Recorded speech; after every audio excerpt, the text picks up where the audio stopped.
Look, we have found these in the valley beyond.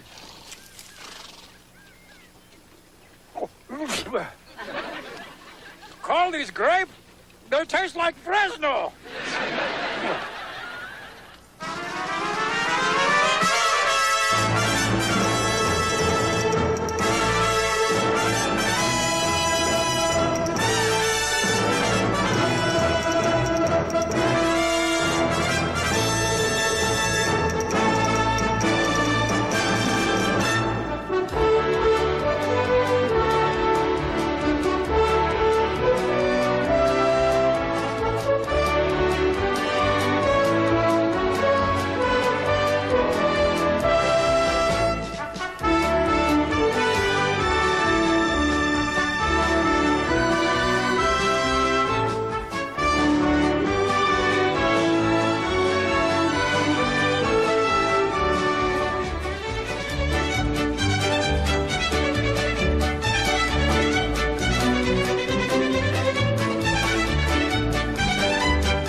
Sponsored by Zest Deodorant Bar.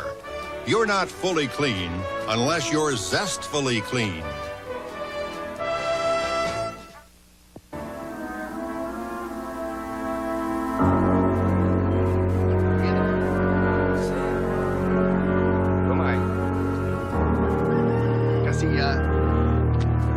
Muévanse, muchachos. Sí, señor. Uno más, uno más. Muy bien. Bueno. Bien. ¿Cuántos más? Ok, muchachos, los secret races. ¿Qué es eso? Está hablando de los secret. What? Bueno, eso es lo último. I don't have to remind you how important this run is, Juan. I know, Mr. Kensington. The future, Bueno, ya the very survival of Kensington raisins depends on you getting these safely to the patent office in Sacramento. I know.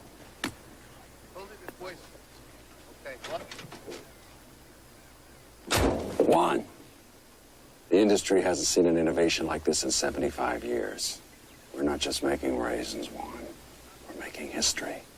I will not let you down. I'm counting on you, Juan.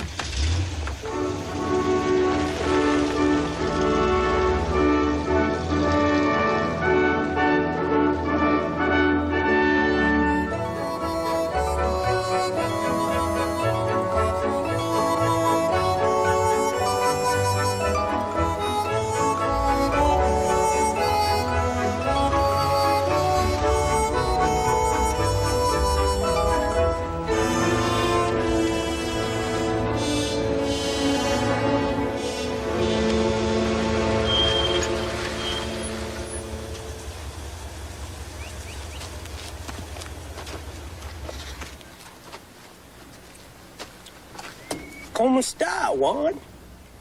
I'm fine, Roach. And you? Get out.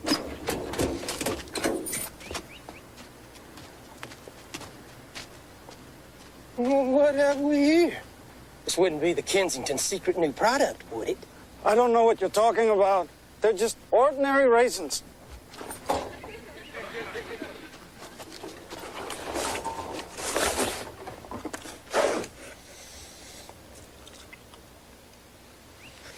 Ordinary raisins, huh? With a crunchy whole wheat flavor.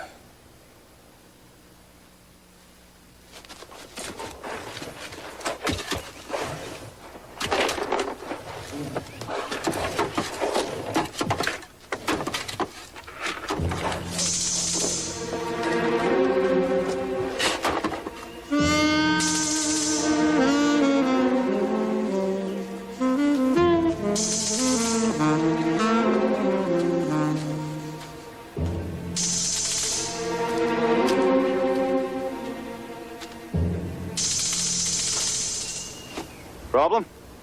Oh, no problem. I have a little problem.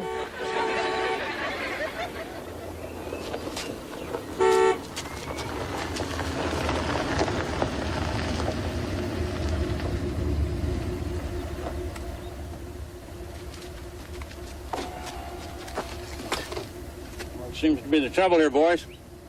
No trouble, boss. Juan here spilled all the new Kensington raisins, and me and the boys were just going to be neighborly and help him pick them up. Isn't that right, boy? That's right.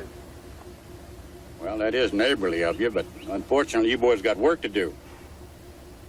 Sorry, Juan.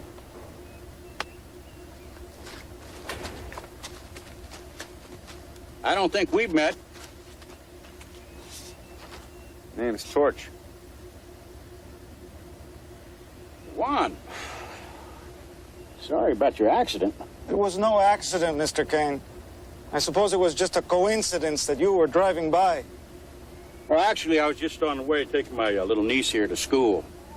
She always likes to get there a little early. You know how teenagers are about walking into class late. They hate to be conspicuous. Right. Juan, be sure and give Mrs. Kensington my condolences. Let's go.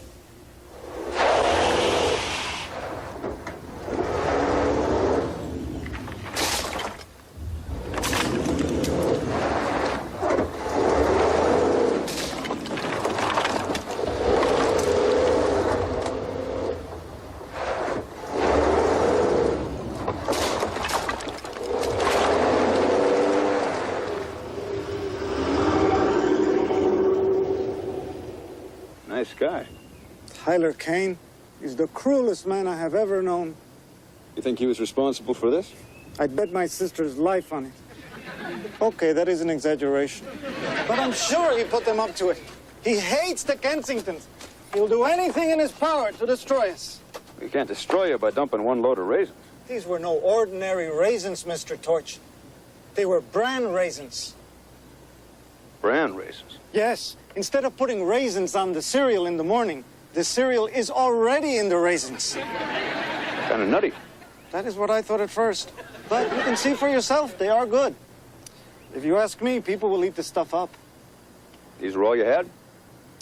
Unfortunately, but that is not your concern. You saved my life. If there is ever anything I can do. There is. I was going to say, don't be afraid to ask. I've been on the road a while. I could use some work. Surely you do not mean the Kensingtons. They cannot afford to hire anyone. They cannot even afford to give me a raise. And I have been with them many years and asked many times. Mind if I take my chances? Okay, but I'm telling you now, it is hopeless.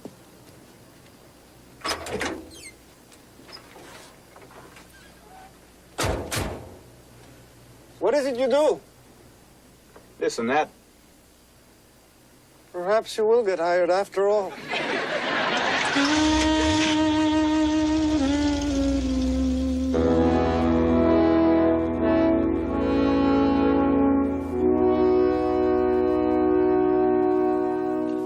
Pass the cereal, please, Mama. Just think, once we get that new patent, the only thing I'll ever have to pass is raisins. Who like toast? Not me. I wonder if we could do the same thing with toast that we did with the bran. You mean put a whole slice of toast inside of a raisin? I guess it's silly. You seem a little upset this morning, Talon. Is everything all right? Everything's just fine, Charlotte. Did you and my brother have another fight last night? How could we? I didn't see him again last night. Well, you know how busy Kane's been getting the new raisin ready. He's just trying to hold on to what's left of the family fortune. Well, I'm just trying to hold on to what's left of my marriage. Let's not bicker at breakfast. We're all trying to hold on to something. I think the thing to remember here is that we're family. Now, maybe that doesn't mean as much to the rest of you as it does to me because I'm adopted. But I feel like we're all in this together. Morning, Mama. Kevin. Tiffany. Light of my life. You're down late this morning? That's because I was up early getting those raisins off to Sacramento. Not to mention going over our books. Looks like we're going to have a little cash flow problem again this month, Mama. Does that mean we're going to have to sell off more of our cherished possessions? Mama, I promise you, I won't sell our clothes. I was also on the phone with the cartel. Don't forget that final planning meeting for the Raisin Festival is tomorrow. How could we forget? That's all we ever hear about around this place. If you don't like raisins, Talon, why don't you find something else to feed off of? Huh? Kane. The reason that festival is so important, Talon, just so you'll understand, is because hosting its masquerade ball is about the only thing that Tyler Kane hasn't managed to take away from us. Although, once we patent brand raisins, the Kensingtons will be back where they belong, on top and looking down at everybody else. Please. Do we always have to spend breakfast talking about who's on top of whom? It's so unpleasant. Does anybody have anything they want to bring up that wouldn't offend our dear sister? I have something that I would like to say. What's that, Kevin? I have decided to become celibate to protest the killing of sperm whales. Well, I think that's nice. Come on, Mama, you know why he's saying that. Why? He's fruitier than this cocktail. Kane. I've had enough of this. If you'll excuse me, I'm going to see if China's ready for school. That's our daughter she's looking at. Your daughter, darling. I'm only her stepmother, remember? What is happening to this family? What do you mean, Mama? Well, first it was Yancey and then the ranch, and now all of you. I just feel as if everything is slipping away from me. Have another Bloody Mary, Mama.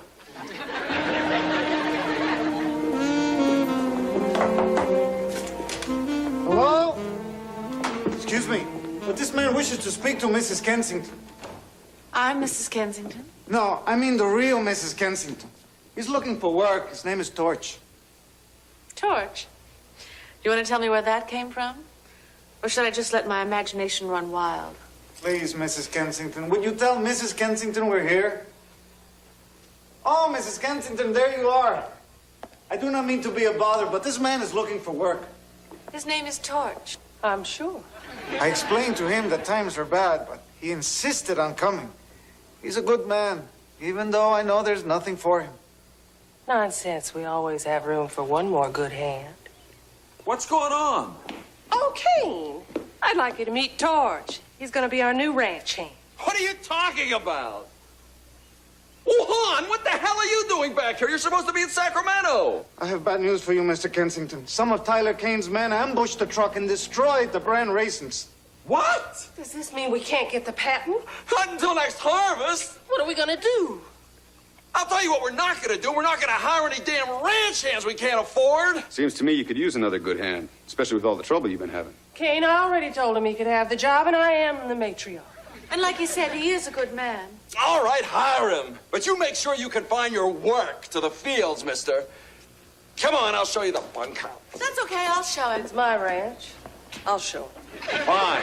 While you're all fighting over who's going to show him, I guess I'll be figuring out another way of saving Kensington raisins.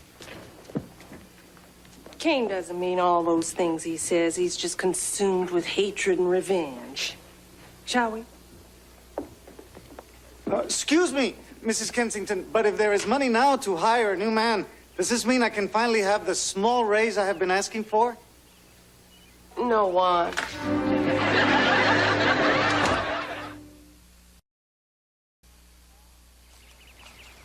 This was all just an empty field when we first came here.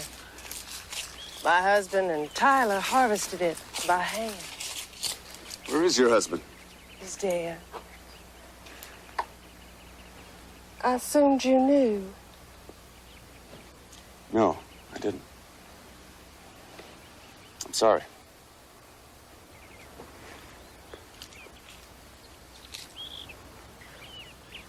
This was Yancey's favorite place. He used to grow the most gorgeous roses ever seen in these parts. Of course, I really haven't kept up with it. You mind if I ask, what happened? To Yancey. Yes. Freak accident. It happened just after he and Tyler Keating ended their partnership. Yancey and Tyler were partners? And best friends. But that was 20 years ago. It all ended when Yancey noticed a change in Tyler and the way he was doing business. He thought he'd started to become unscrupulous. That's why to this day Keating blames Tyler for his father's death. In any event, Yancey and Tyler were both fighting to establish themselves as independents. I remember it was night. The phone rang.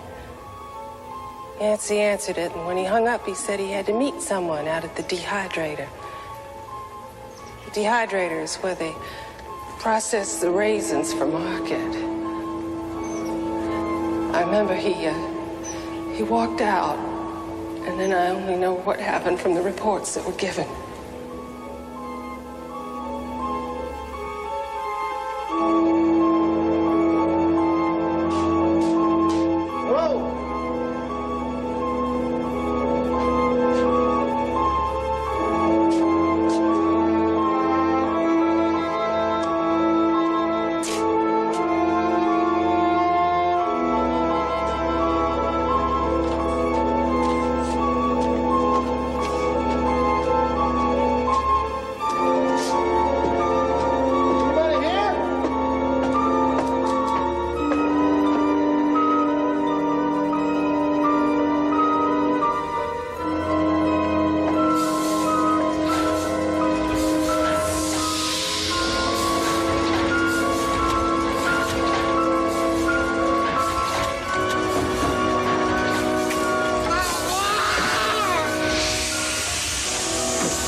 That's all I know.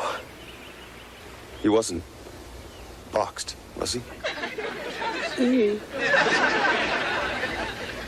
Are you sure it was an accident? What do you mean? I mean, did you ever see the police report? No, it's just, I think everyone just assumed. Well, do you know who he was supposed to meet? No, I don't. But that wasn't unusual. Yancey was a very private man. Do you have any idea why he was called to the dehydrator at night? No, I don't. Look, you have to understand, I didn't pay much attention to business in those days. Yancey always took care of everything. I was busy raising Cain.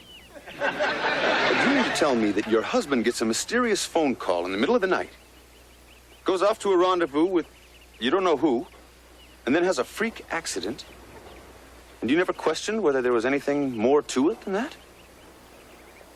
Well, no. That is, I should say, not until now.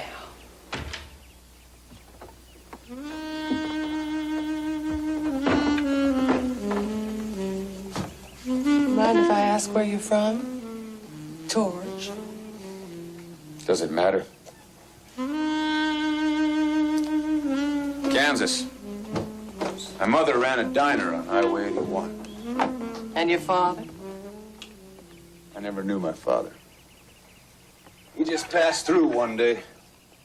It's long enough to have a cup of coffee and me.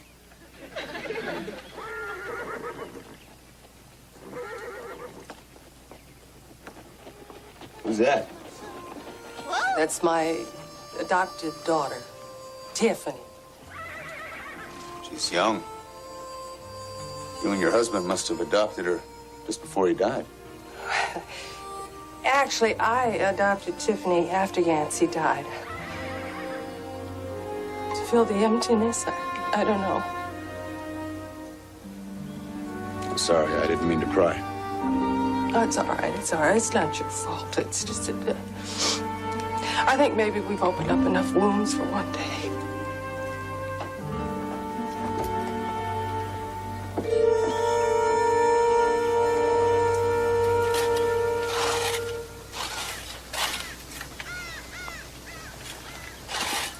Excuse me, Mrs. Kensington, but could I speak with you? This isn't about money again, is it, Juan? Mrs. Kensington, I do not wish to be a pest. I only wish to make you understand. The small raise I seek is not for me. It is for food and clothing for my family. Juan, I've seen the food you eat and the clothing your family wears. It can't possibly cost that much. Mrs. Kensington, it is not easy for me to ask for money. I am a proud man. I come from a proud family. My ancestors once owned the land in this valley.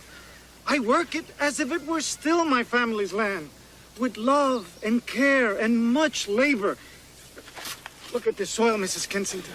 I have worked this for you. I have tilled until dawn and watered and fertilized. For you, Mrs. Kensington. I would not have worked one bit harder if I was working for myself.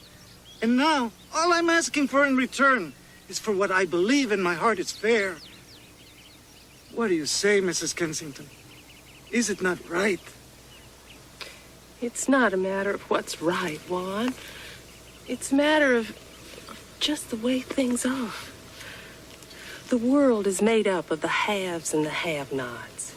I have, you have not. Am I making any sense? Do I have the raise? No, you have not.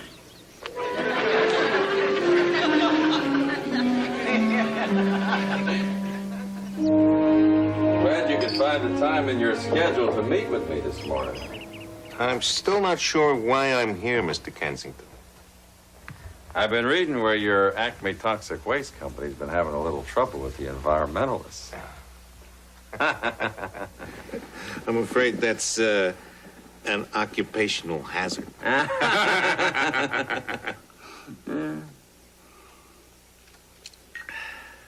Maybe I can make it a little less so. Ever hear of Duke's Lake? Can't say as I have, no. No reason you should. It's a private lake on Ethel Duke's property just north of here. There's a river that flows from it. Right smack between Kensington Ranch and Tyler Kane's place. My daddy and Tyler created it years ago to irrigate the crops. We still lease the rights to it from Mrs. Duke. Now, aside from irrigating, that river is just sitting there, not doing a damn thing. I was thinking maybe we could strike a little deal.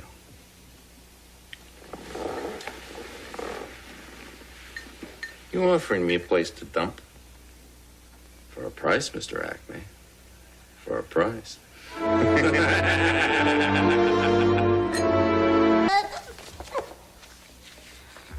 Joe, what are you doing here? You know the Kensingtons don't allow nobody in the house who's perspiring. I don't care. I got a right to kiss my wife whenever I want. You could pull your trucks in along here and do the whole thing at night. What about Tyler Kane? No reason he'd ever have to know. As I understand it, even if you accidentally pollute our water, you wouldn't hurt the crops. You'd only kill the wildlife. So, you're saying there's nothing to be concerned about? Not as I see it. Except why you're willing to do this. Ever since my daddy died, the cane-raising empire has grown while ours is shriveled. I intend once and for all to put a stop to that, but I need money. And frankly, Mr. Acme, I don't care anymore. How'll I get it? I hate you working in here all the time while I'm out back in the fields. Oh, you know, it's just till I get my singing career going. And things will be great for us, you'll see. I don't like the idea of you working at anything, except for being my wife. Call it crazy jealousy, but I want you home with me, Bobby Joe. Oh, I'll always be with you, Billy.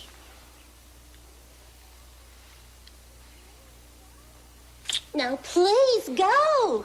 Go before we both get caught.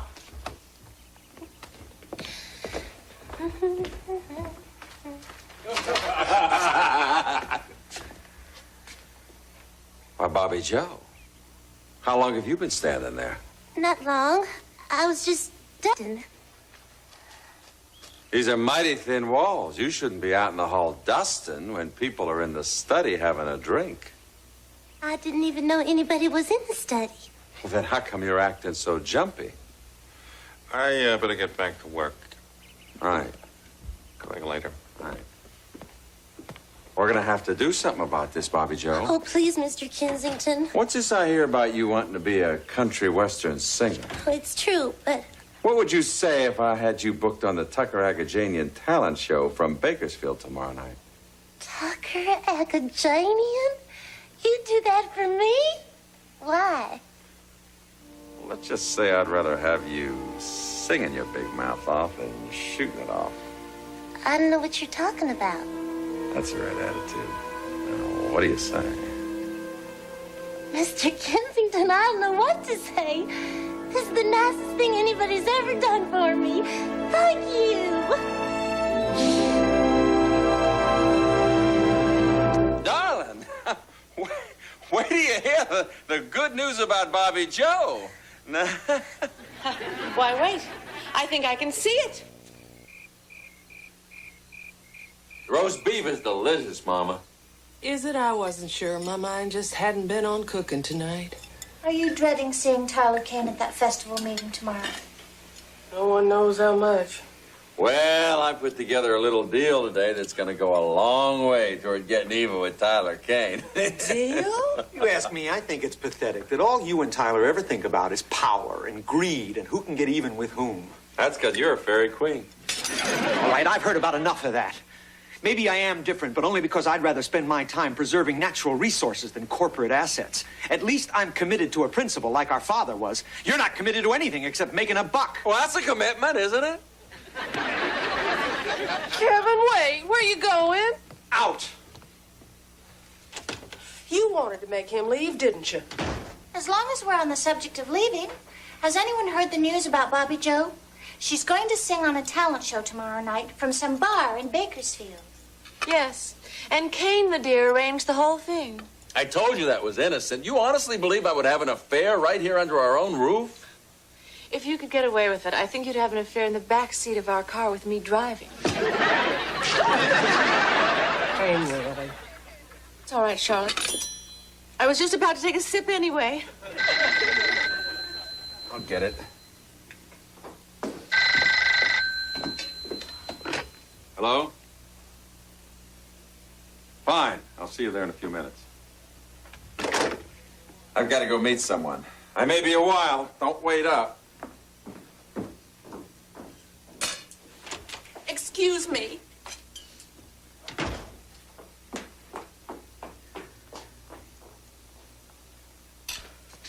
Well, I wish just once I could finish a meal with one of my children still at the table.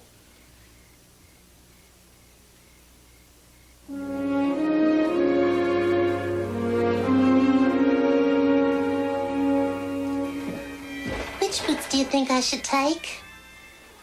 I don't want you to go, Bobby Joe. Oh, but this is my big break. What are me and BJ supposed to do? Let's hope for one night.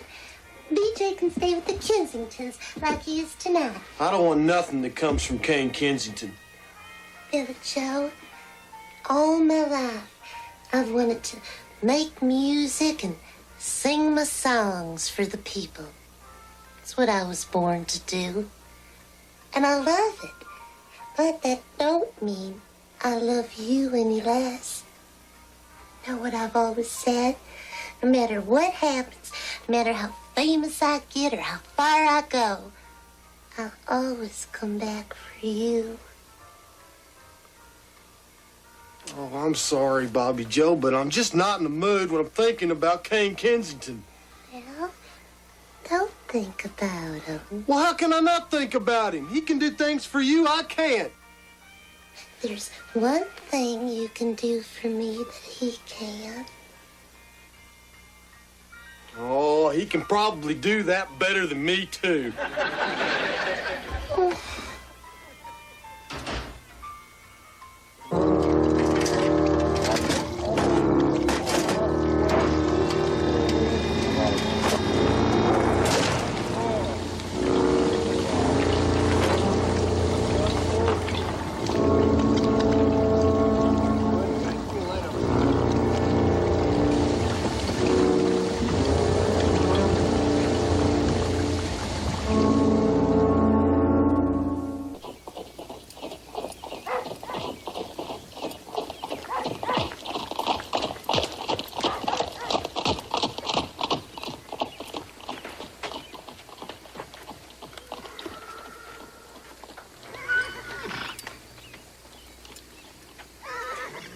Need any help?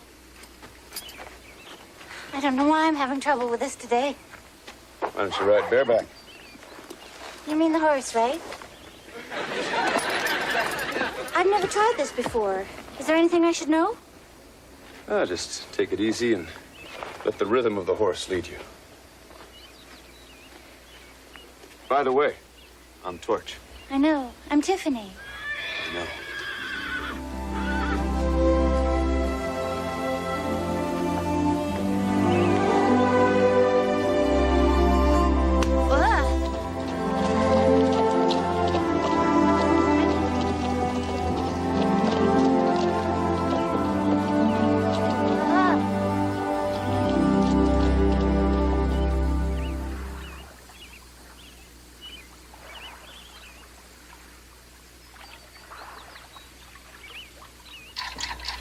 Ethel, I'm prepared to make you a very generous offer.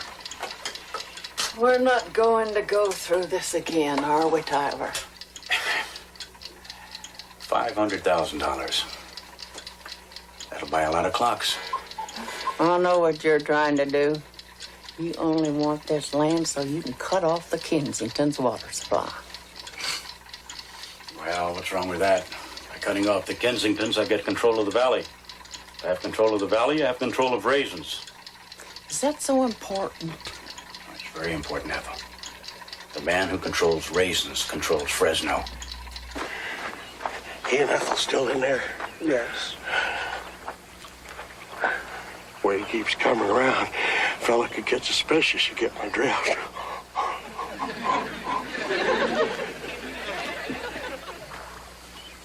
What do you say?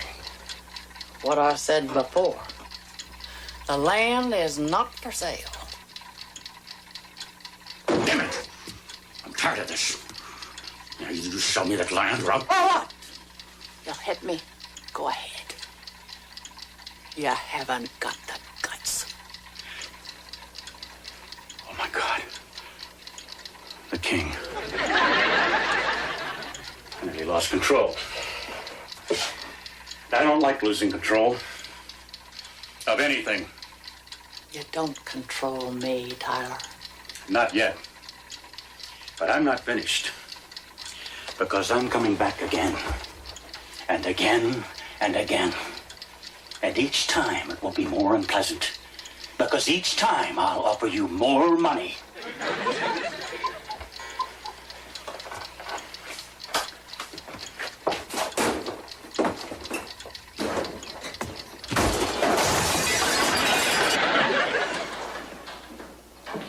My, don't we look stunning? All dressed up to go to the planning meeting. I don't feel stunning, but I have to keep up appearances. I don't know why we spend money every year hosting something that everyone in Fresno knows we can't afford anyway. I do it, Talon, for the memory of Yancey. He always wanted the Kensingtons to host the Raisin Festival Masquerade Ball, and as long as I have the resources, the Kensingtons always will.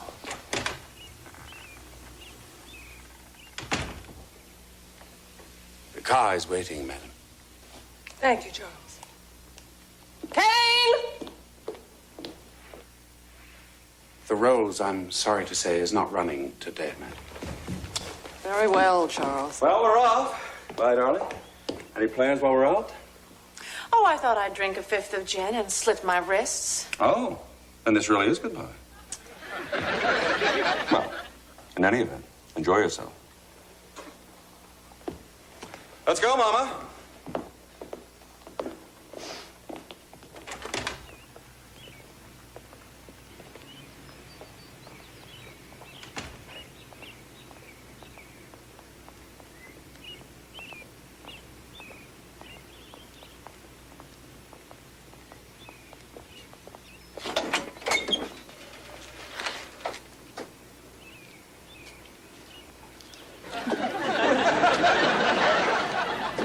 I really don't like this, Charles.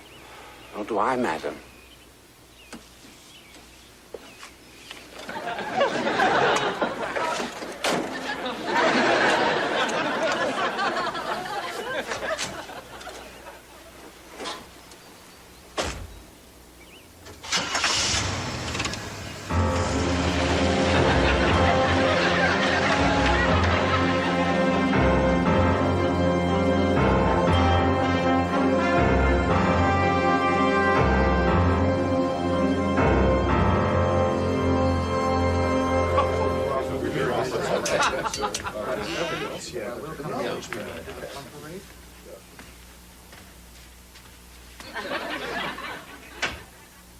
Hello, Charlotte. Nice to see you again. Hello, Tyler. Now, you look fresh as a spring day. That station wagon of yours air-conditioned? Oh, what do you say we get started? I'm sure we all have more important matters to attend to than this little clam bake. I might remind Mr. Kensington that this clam bake is our industry's one chance during the year to put our best foot forward.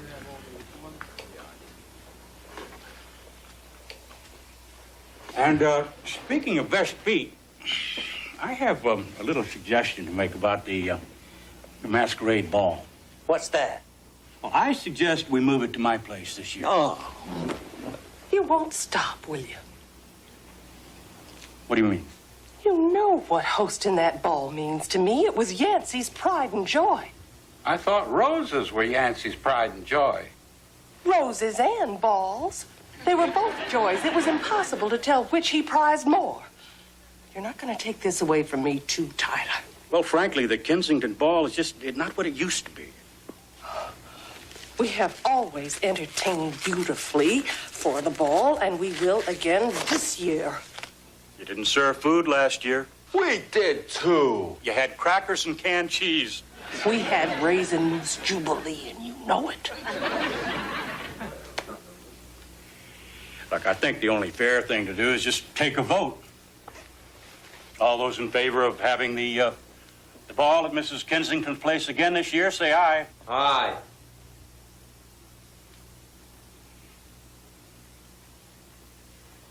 All those in favor of using my place? Aye. You'll go to any lengths to degrade me, won't you? Perhaps we better let the Titans battle this out between themselves.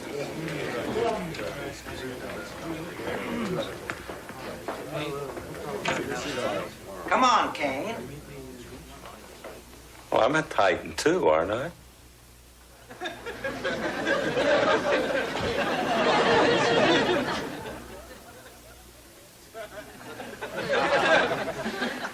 All right, Mama, I'll be right outside if you need.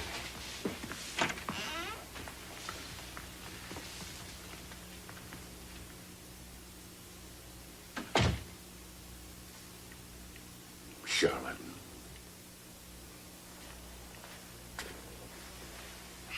You know, you don't have to be degraded here. Just sell me Kensington raisins and you could be out of all of this.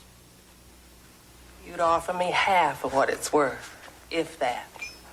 I know you, Tyler. It's not enough for you just to win. You have to conquer.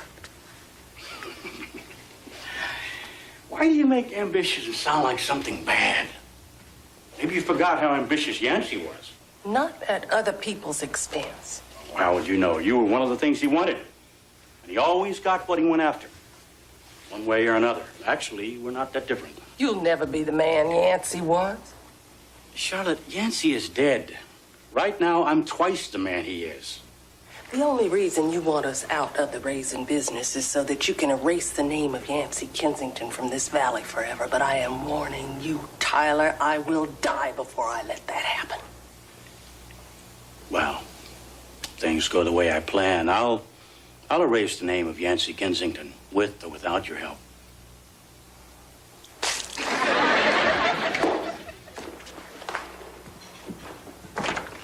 Come on, son. What happened? We'll talk about it in the car.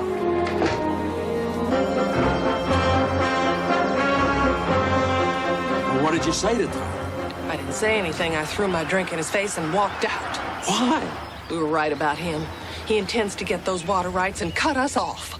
He came right out and told you that? In no uncertain terms. Well, don't get upset just yet. This little business deal I made could take care of a lot of problems. Excuse me, madam, but the electric gates seem to be stuck.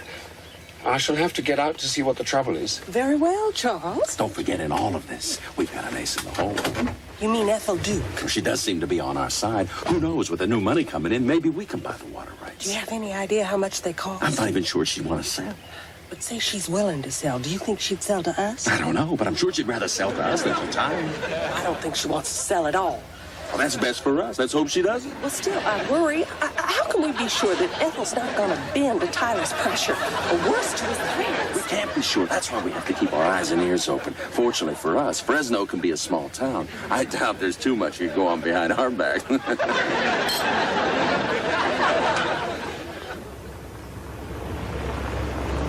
Taking Bobby Joe to Bakersfield was the toughest thing I've ever had to do, Juan.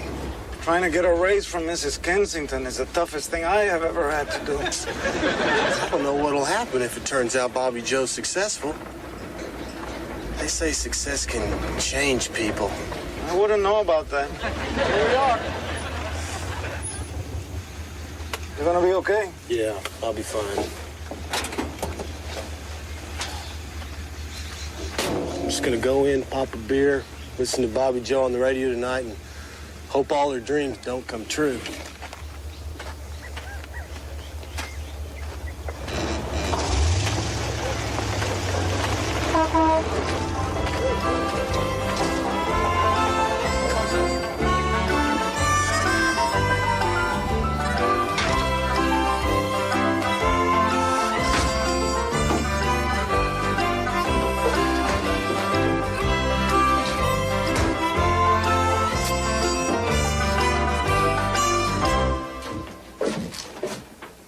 Mrs. Kensington, what are you doing here?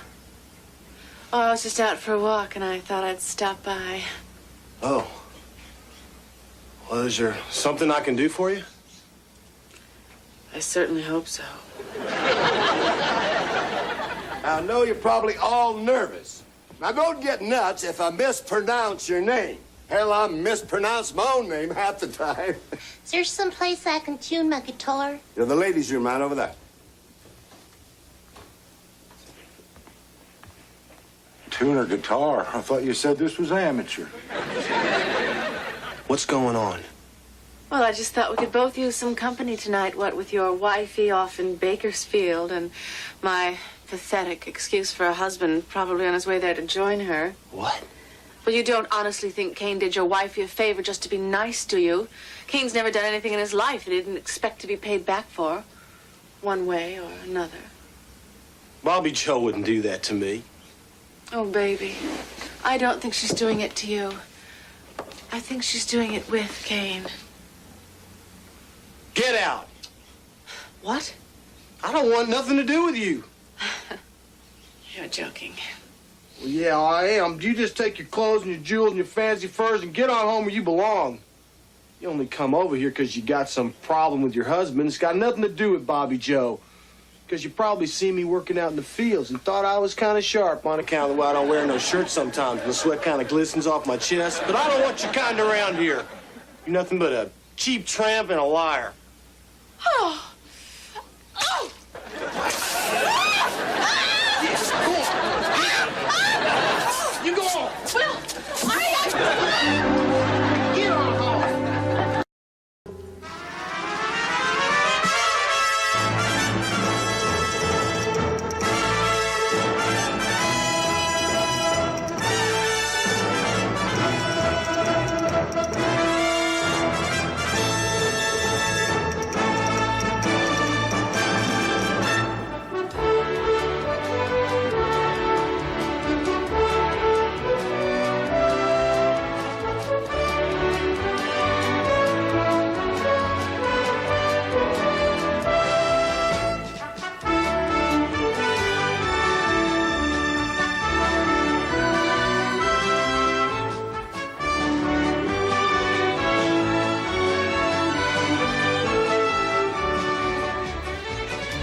Tiffany, is that you? What are you doing out here? I was about to ask you the same question. Just doing a little investigating. About what? Yancey Kensington's death. It happened over 20 years ago. Why would you care about that? Curiosity, I guess. Just trying to figure out how 37 tons of raisins could have accidentally fallen on someone. How could they? That's the problem. They couldn't.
Is a pretty little lady hailing from Fresno. Now, this is her first official amateur performance. So let's give her a big Bakersfield welcome. Come on out here, Bobby Joe Bob! Hey!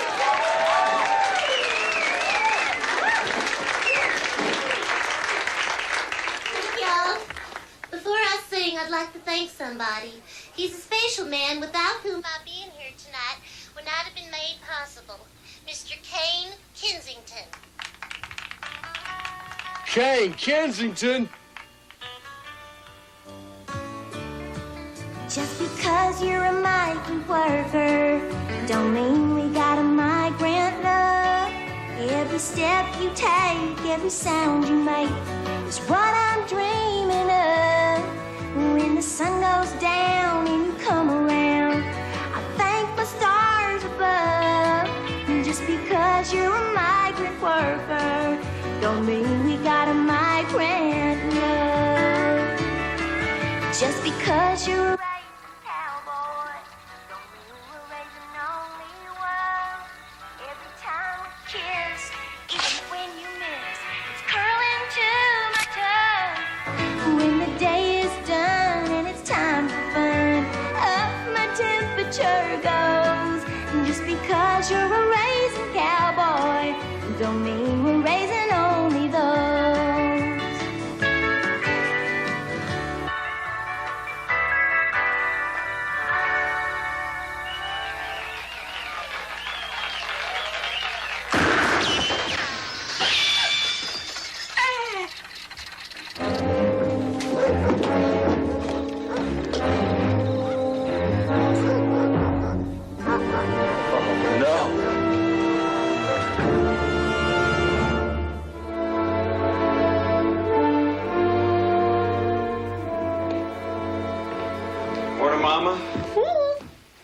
Tiffany?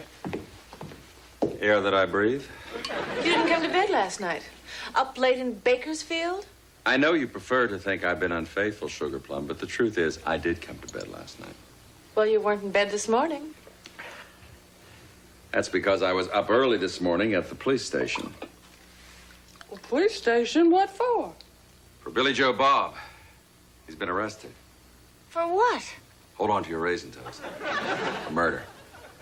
He's killed Ethel Duke. Oh, my God. Shot her right out back in her trailer last night. Caused quite a commotion. I'm just grateful you could all sleep through it. I guess sleeping with you has taught me that I could sleep through anything. We've got to do something to help. Already been done, little sister. I've got Billy Joe, the best lawyer money can buy. Can we afford that? It's the public defender, Mama. The county pays for it. Are you sure there hasn't been some mistake? Who said Billy Joe did it? Billy Joe himself. Shot her right through the heart. Ethel always had such a good heart. No. Just yesterday, Ethel refused Tyler Kane's offer to buy her property because she thought selling out would harm the Kensingtons. Now the harm's come to poor Ethel. Well, the question is, why would Billy Joe do it? No. The question is, now that old Ethel's dead, what's gonna happen to those water rights? Morning, Tucker. Hey, Bobby Joe. You know, people are still talking this morning about what a fine job you did on the show last night. Can I use your phone? Sure. If you ask me, little lady, you got talent. I ought to know. I don't see that much of it.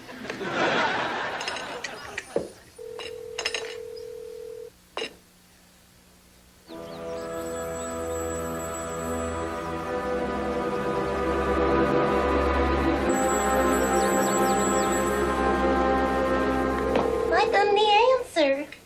Trouble? I don't know. This is your last chance to add anything to your statement. I told you everything just like it happened. Okay, book 'em. All right, let's go.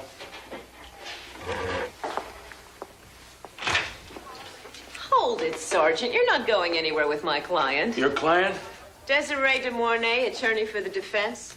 Billy Joe Bob, you have the right to remain silent. If you do choose to speak, you have the right to counsel. If you waive those... He waived, and we've been all through this. He confessed.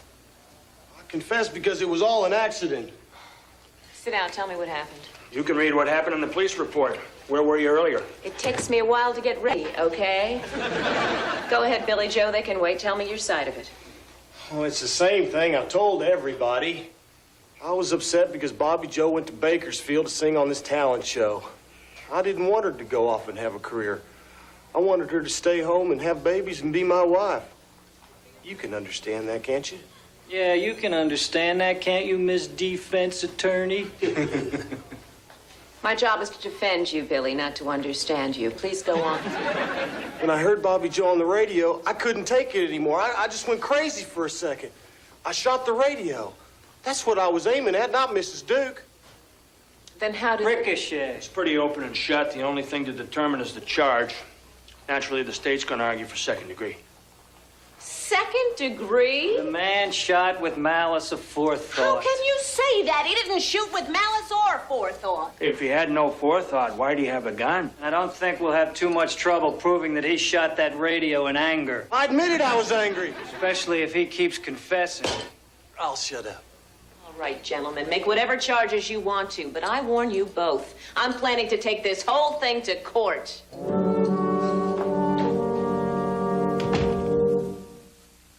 Now that Ethel's dead, Tyler Kane's gonna try to persuade Earl to sell him those water rights. We can't let that happen. Have you got some way to stop it? Perhaps. Earl is a man in mourning, after all. And I know how that feels. I could comfort him. What are you suggesting? But I'm still a woman with wiles, and I'll use those wiles if I have to get those water rights. From Earl Duke? The man is a slobbering imbecile. I will not have my mother debasing herself by coming on to a vile, disgusting creature like that. We'll have Talon do it. Kane, I'm still the head of this family. It's my responsibility. If anybody's gonna get debased, it's gonna be me. Yeah, it must have been a terrible shock for you, Earl. Well, I'm happy at least to have this to remember her by. Earl, I know Ethel's been dead for less than 24 hours, but I was just wondering if you had a chance to think about what you're going to do with those water rights. No. Mostly I've been trying to find a slow leak in one of my tires. Well, you know, it's ironic in a way. But only yesterday, Ethel promised to sell me those rights for $500,000. She did? Mm-hmm.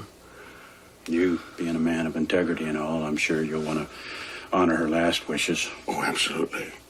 Of course, the $500,000, that was for the two of you. With just one of you now, it would come to, well, $250. Of course. So we have a deal? Oh, well, being a man of integrity, I feel I should have to first listen to what the Kensingtons can fork over, but assuming they can't top the bid. I can have the check to you in full by, let's say, noon tomorrow. There is just one more little hitch. And what's that? A new car. After all, that's been the terms of our little deals in the past, right, Mr. Kane? Earl, you drive a hard bargain. No. I drive an Impala.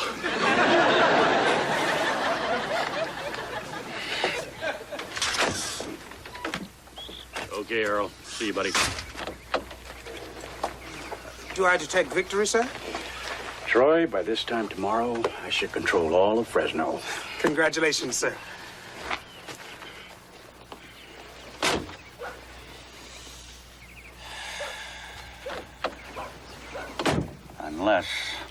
Unless what? Unless Charlotte Kensington offers him something better than money. Better than money, sir? After all, she's still an attractive, alluring woman, and Earl is a disgusting, drooling Neanderthal. What are you suggesting?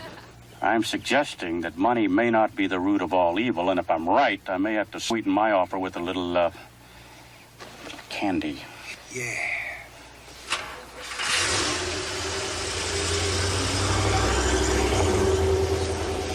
I don't know what killed him, but if my guess is right, it was no freak of nature. Someone put something in this river. Kevin, you're a sensitive man. Thank you. Maybe you can tell me why your mother will not give me a raise. I don't know, Juan. I work long hours caring for my family and this ranch, and yet I have nothing. No land, no money. Well, I'm probably not the right person to talk to about this, Juan. I'm not the kind of man who's into money. I'm kind of into it. Perhaps your mother does not realize how far she is pushing me. Your mother, she goes to bed early most nights? I guess. She's alone when she goes up to bed? I imagine. I don't sleep in the house, you know. I live out back here. In your mother's room, there's a window that faces the back of the house. If someone wanted to scare your mother, they could maybe put a ladder up to her window and climb into her room late at night. I get the feeling there's something suspicious going on here, Juan. Oh? Don't ask me what. Let's just hope I can find the answer down there.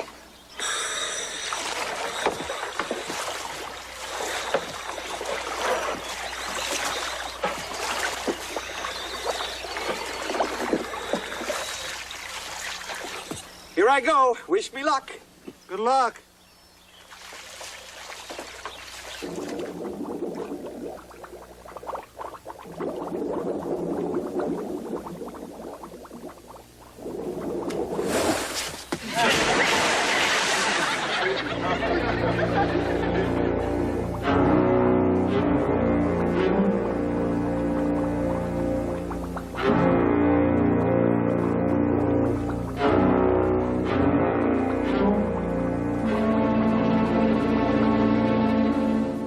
Yes, I'm calling long distance for Bobby Joe Bob.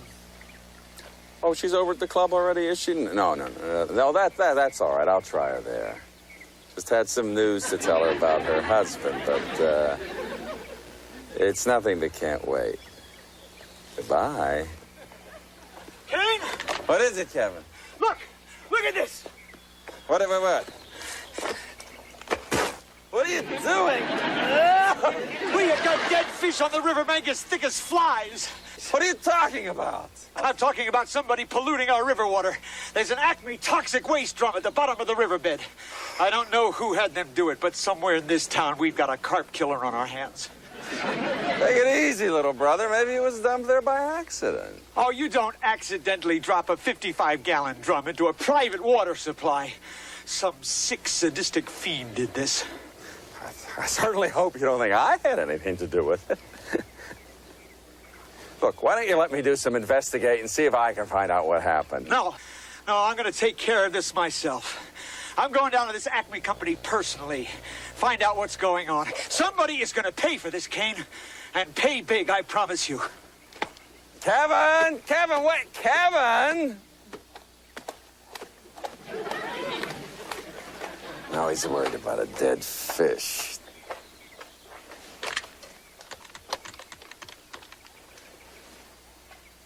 Acme, Kane Kensington. Listen, we may have a little trouble with my brother.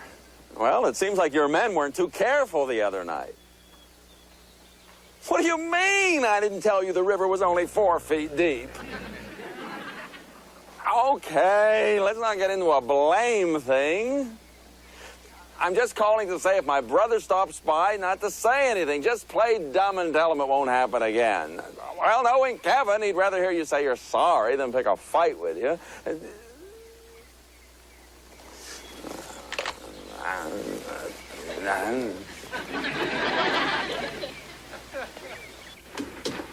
Aunt Tiffany, can I go swimming? Did you ask your mommy, China? She said to ask you.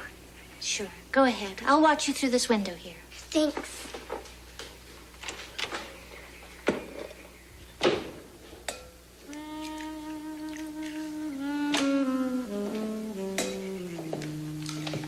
What smells delicious? The ingredients to raisin pudding. I thought I'd bake some and take it to Billy Joe in jail. I thought it might cheer him up. That should do it. Well, others have always been wonderful to me. Now I want to be wonderful to others. Aunt Tiffany! I'll be out in a minute, sweetheart. I'm talking to Mr. Torch. Hope I'm not bothering you. Not at all. I can't help it. I find myself being drawn to you. You do? Maybe it's because I feel we have something in common. What's that? Well, I know you were an orphan. I wasn't an orphan myself, but I only had one parent. I never knew my father. Then you were a half-orphan.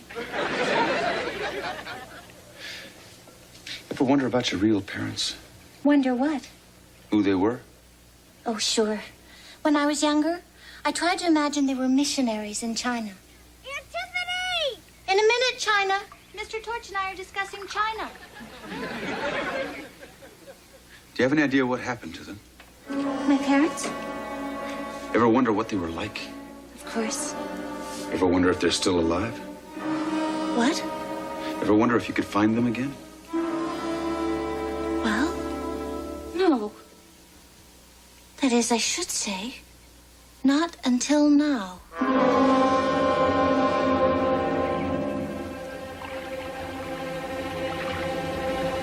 Aunt Tiffany, there's a dead thing in the pool!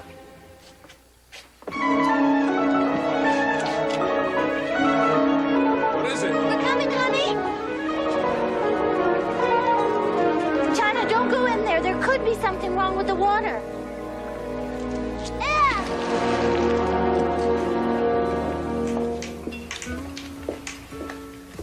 I'd sure look a whole lot happier than you if I'd been the hit you were last night. Be a whole lot happier, too, if I could reach Billy Joe. Tucker's Tuck speaking. Bobby Joe? Yes, he's right here. That's him. Hello, Billy Joe. No, Bobby Joe, this is Kane Kensington. Just called to see how you did last night. Heard it went real well. Kane, do you know where Billy is? I've been trying to reach him, but there's no answer. Now, don't get yourself upset. There's a logical explanation. Then you know where he is? Why didn't he call me after the show last night? Well, I'm sure he would have, Bobby Joe, but they only get the one call. What? It seems that man of yours got himself into a speck of trouble. You can't leave us men alone for a minute, can you? What's happened, Kane? Well, I'm not sure of all the particulars, you understand, but basically what's happened is he's killed Ethel. Bobby Joe, you there? Say, how's your dressing room down there? Nice? Bobby Joe? Bobby Joe?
I want to see Mr. Acme. Mr. Acme hasn't come in yet this morning, but he's due in any minute if you care to wait. You bet I'll wait. What the?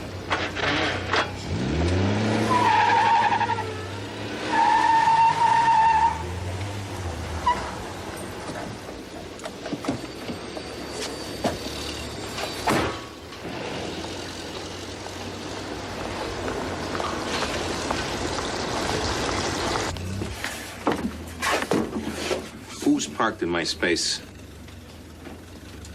Mr. Acme, allow me to introduce myself. My name is Kevin Kensington. Say, any relation to Kensington Raisins? The same. Now, how about that? We got a celebrity in the office. I eat your product all the time. It's a wonderful food. Nutritious, flavorful, small. I'm a big fan. Mr. Acme, may we speak privately in your office? Well, of course. Hold the calls.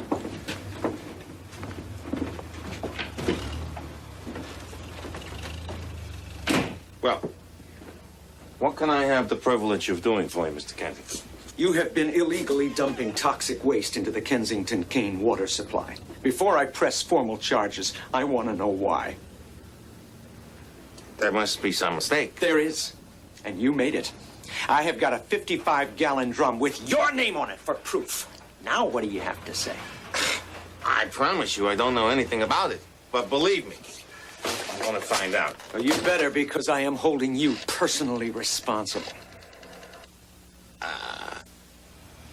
Would you excuse me just 1 minute while I go next door to my foreman, see if he knows anything? He's right through here. I'll be right back.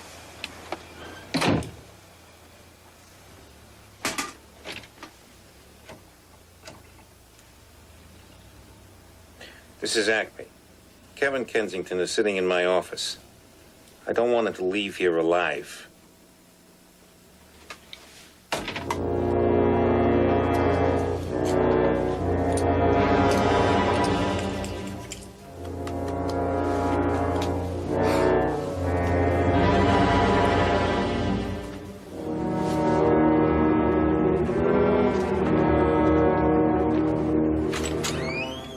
I just spoke to my foreman, and he's as confused about this as I am. But don't worry. We'll take care of it. In the meantime, I'm sorry for any inconvenience this may have caused. Inconvenience? You and whoever put you up to this ought to be hung. Mistakes will happen, Mr. Kensington. You don't have the least regard for mankind or nature or this planet. You are a parasite, Mr. Acme. You kill innocent wildlife. You foul the world we live in. You upset the natural order of things, and you upset me. Mr. Kensington. Mr. Kensington. I can appreciate your feelings, Mr. Kensington, but you have my assurance this entire matter will be investigated. You bet it will be. And you have my assurance that I am going to make you pay for this if it's the last thing I ever do.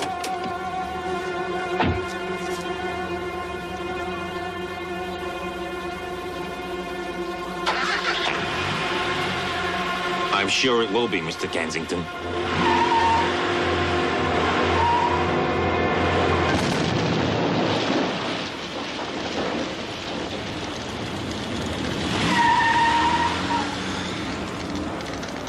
Did he take the wrong truck?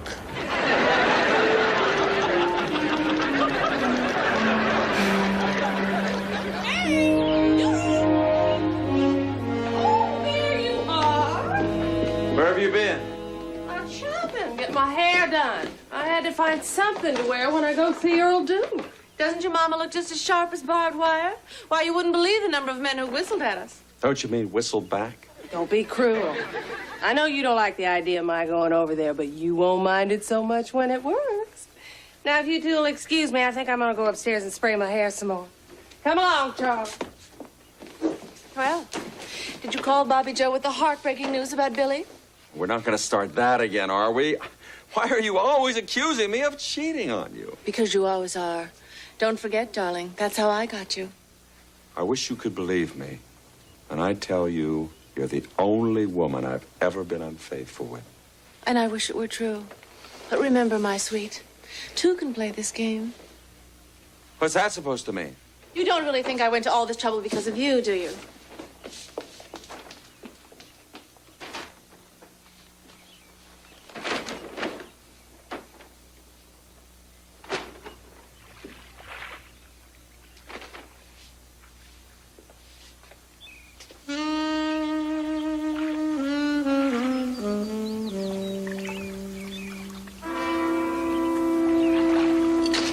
Right this way. Baby! Hey, good looking. How are you? It's been a long time. Yeah, you're looking good. Billy Joe, look at you. Tiffany? I just can't believe this has happened. Nobody can.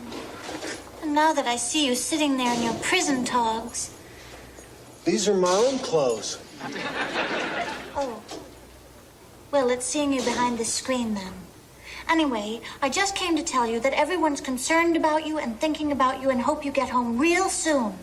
Thanks, Tiffany. And I made you this. It's raisin pudding. Tiffany, you shouldn't have done that. Sorry, weapons check. What? It's a rule. Huh?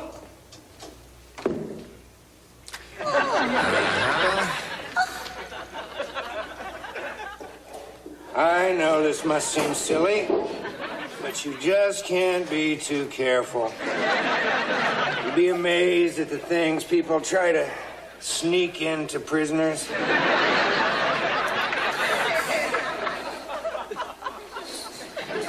I love raisins. Looks real tasty.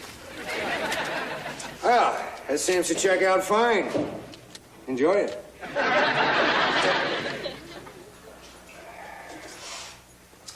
How you doing?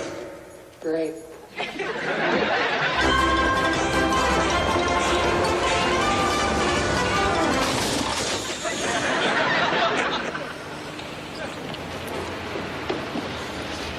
Sorry.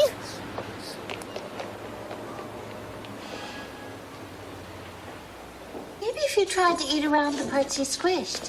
Billy Joe! Bobby Joe! What are you doing here? Why wouldn't she be here? Kane called me, Billy. He told me you killed Ethel. Kane told you, did he? Kane told you I killed Ethel? Kane told you to go to Bakersfield. You talk to Kane, you sing for Kane. What else do you do for Kane? What on earth are you talking about? Are you upset with Kane? It's just that it was hard enough hearing you on the radio when I didn't even want you to go in the first place. But then, when I heard you thank Kane Kensington for everything, well, I just couldn't take it anymore. I knew then there must be some truth to it. To what? Oh, Bobby Joe, you don't have to cover up anymore. My killing Ethel was an accident, but maybe it was the best thing for all of us. At least with me in here, you can do what you want. You don't have to come back for me. You're not making any sense, Billy Joe. No, well, maybe this will make some sense. Bobby Joe, as far as I'm concerned, we're finished. Guard, take me away. Billy Joe, wait! I don't understand. He doesn't mean it, Bobby Joe. What's gotten into him, Tiffany? I don't know, Bobby Joe, but it isn't you. He's just not thinking straight. He didn't even take his raisin pudding.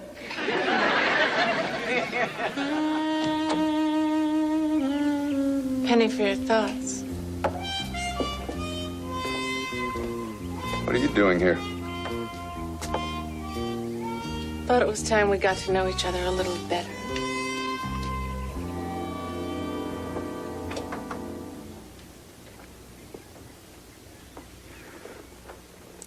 Fellas, would you excuse us for a minute?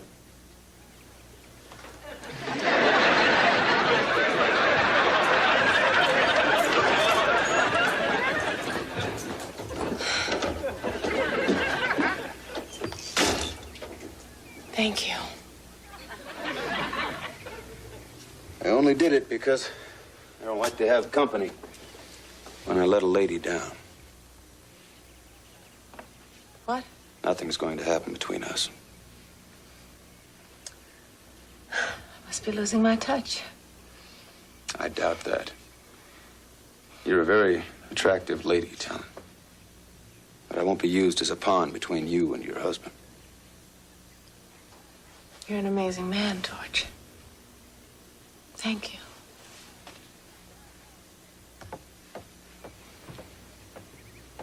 For what? For saying something to me that no other man ever has. You know, I've been called a lot of things in my time. A tease, a trick, a trollop, a come-on, a tramp, a vixen, a harlot, a slut. But you're the first man who's ever called me a lady.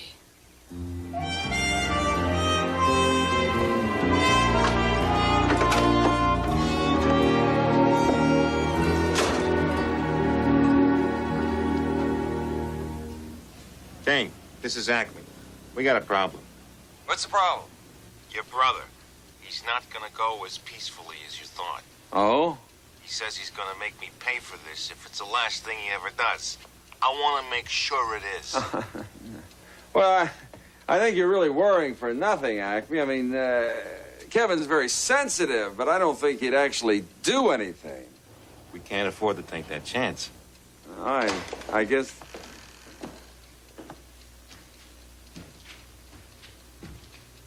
I guess not. He could be dangerous to all of us. Yeah, right. I hope I'm making myself clear. He's your brother, after all. We want you to take care of him, Kane. If you're able. Yeah, right.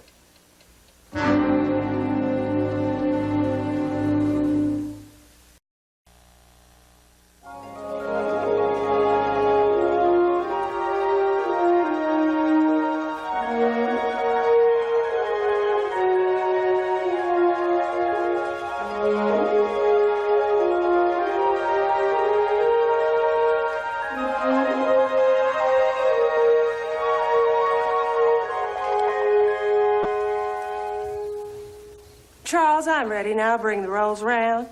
And be sure and tell Millie to put an extra bed in Tiffany's room. Bobby Joe and little BJ are going to be staying with us until this tragedy with Billy Joe blows over.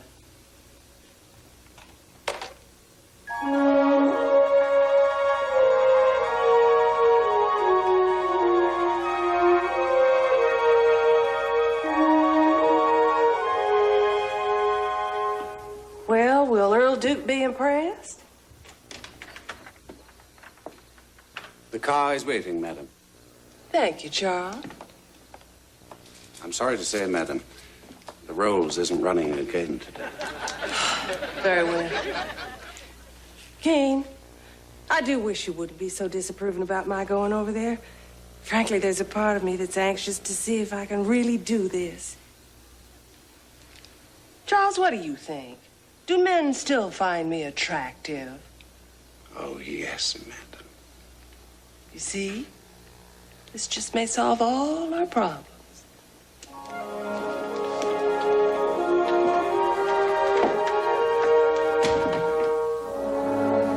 Unfortunately, Mama, our problems are bigger than you think.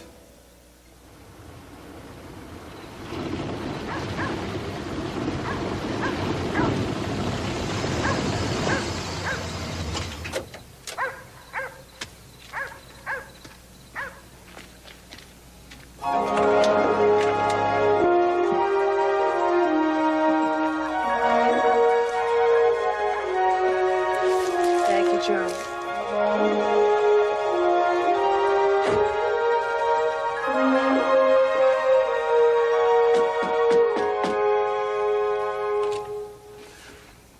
Miss Kinsey. Hello, Earl. I heard about your terrible misfortune, and I've come to pay my respects. Great.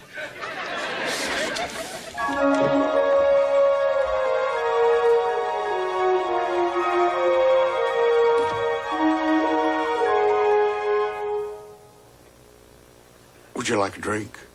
Oh, thank you. White wine if you have it. Shoot, I don't. Oh, that's all right then. I'm sure what you're having will be just fine.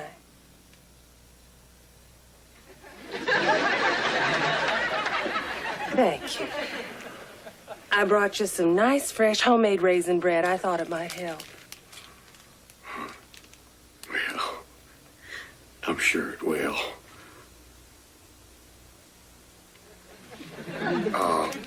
have a seat? Oh, no, that's all right, thank you. I think I prefer to stand. My goodness, you know, I do believe, Earl, that this is the first time I have ever been in your lovely home. You and Ethel must have been very, very, very happy here. Speaking of Ethel, did you two ever discuss selling this place in the event she was killed? Well, it's funny you should mention that. Tyler Kane just come by here today asking the same thing. Earl, if you sell this land to Tyler Kane, you'd be selling the Kensingtons down the river. You can't do that. Promise me, Earl. Promise me you won't. Hey, Miss Kay, take it easy. I didn't sell him the land. What'd you do? I said I'd sell it to the highest bidder.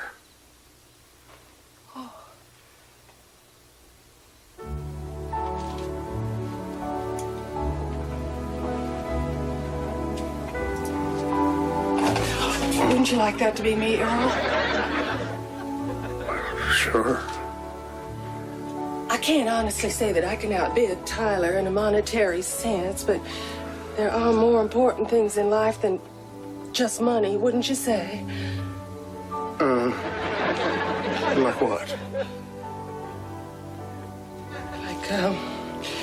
Like personal relationships, like men and women. Like widows and widowers. It must get awful lonely around here, what with Ethel gone. I know I get lonely without Yancey. Oh, Earl, have you been lonely in the last 24 hours? Excuse me, do you have any shampoo? You? Earl Duke, how could you? How could I what? I got shampoo. It's in there. Why, this little tramp is young enough to be your granddaughter. You ought to be ashamed of yourself. For what? I didn't do anything. What do you think you're doing here, young lady? The same thing you're doing here, Mrs. Kensington. Your Uncle Ty put you up to this, didn't he? What if he did? Your son Kane put you up to this. He did not. Have you know my son was against my coming here. He wanted to send his wife. You tell her she's welcome. You want to know something? I am glad I found out about this. Because now I realize the kind of depraved, morally ravaged people I am dealing with. And to think that I almost stooped to join you. Well, you can tell your Uncle Ty that I will not be a party to this kind of depravity. I am a Kensington.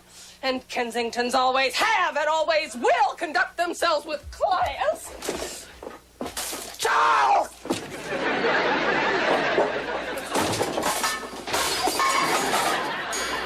Thanks for letting me use your shower. I'm sure my Uncle Ty will appreciate it.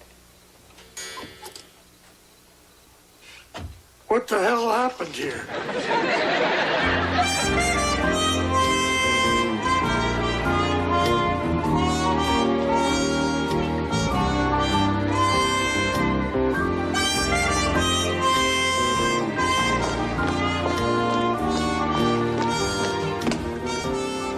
Millie said you wanted to see me? Yes, darling. Been a long day. I thought it might be nice with the house to ourselves if we had a little drink together and talk. Maybe you want to tell me what Bobby Joe is doing here. Mama invited her, and that wasn't it. What I wanted to know was, What the hell were you doing out there with your shirt off in front of those ranch hands? Why, Kane? Are you jealous? I just don't like to be made to look like an idiot. Oh, darling. I can't do anything about that. Mama! Low-down scum. What happened? What are you doing back so soon? Tyler Kane sent his little tramp 16-year-old niece Candy over to seduce Earl Duke into selling him the water rights. And she got there before me. What? Oh, great. He sends his niece and you send your mother. The whole thing was so humiliating. Tyler must have known I was going to do something like this. Oh, don't feel bad, Mama. I don't feel bad. I feel foolish. What do you mean? For thinking I could ever compete with a man like Tyler Kane. He has no morals, no principles. He's a ruthless, conniving shell of a human being, and we're just not like that. Yes, we are, Mama. Maybe it's time we began to face it. I don't think we're going to win. Giving up? I don't know what else we can do. Every time we try to do something, Tyler's there first. Maybe we should just sell him what's left of the ranch and walk away while we still have our dignity. I can't believe I'm hearing this from Charlotte Kensington. You're not. You're hearing it from a woman who's tired.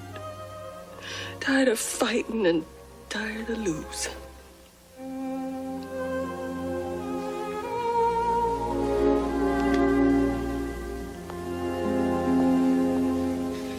Well, I'm not finished fighting. I'll see us all go to our graves before we lose this ranch. You go to your grave. I'm going to bed.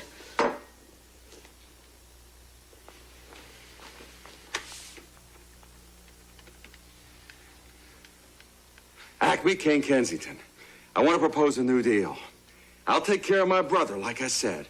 But if I do, you've got to come up with more money for me to fight Tyler Kane. No, you don't have much choice. Neither of us do.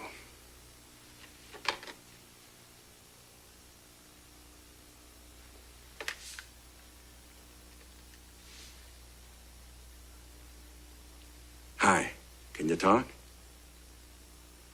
How'd you like to make a little money? No, nothing like that. I just want you to scare somebody. But I want them scared so good they get out of Fresno and never come back.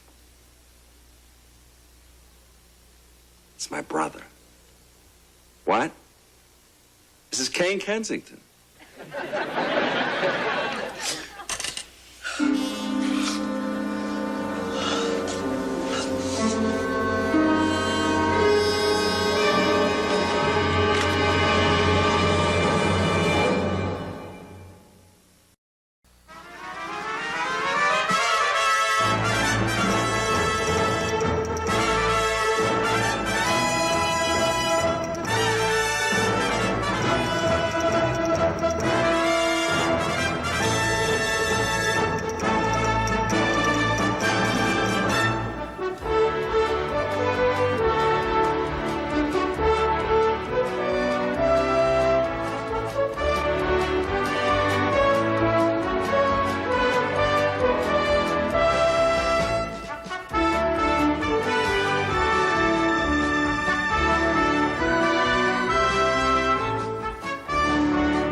What are you doing here? I can't take it anymore, Mrs. Kensington. I must have that raise. I have a family to feed, a wife and children. Juan, I can't deal with this tonight. No, Mrs. Kensington. You will not put me off this time. Tonight, I will get my raise. Or else. Or else what, Juan? Or else you'll shoot me? Go ahead, spill my guts all over the floor. You think you'll hurt me? You'll be doing me a favor. You'll be putting me out of my misery. But your misery will only be beginning. Because they will take you away, Juan, to prison. And then where will your family be? Worse off than they are now. But if that's what you want, go ahead. Make my day. You did not have to worry, Mrs. Kensington. The gun was not loaded. So it doesn't matter. You will probably call the police and they will take me away anyway. I won't go to the police on one condition. What is that? Well, you go back to work for half the money you were making before. We the only ones having dinner? Tiffany said she'll be down right after she tucks the kids in. Well, where's Mama? Mama's taken to her bed for the night. Talon says she didn't feel much like eating either. Well, I really appreciate you inviting BJ and me into your home. After all that's happened with Billy Joe, I couldn't have stood the thought of sleeping in that trailer tonight. Do you know yet what you're going to do from here on out? Well, I've thought about it, and I've decided that even though I don't understand why Billy Joe is so upset with me, I'm determined to prove to him that I still love him. Starting tomorrow, I'm going to devote all my time and God-given talents to singing to free him. Sounds to me like Billy Joe is a lucky guy. Well, I think I'm a lucky gal. Yeah, it's a lucky world. Wish I was in it.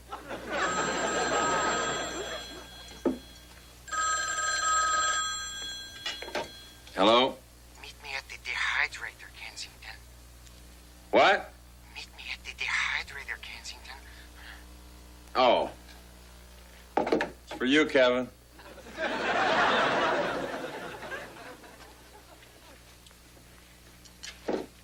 Hello? Meet me at the dehydrator, Kensington.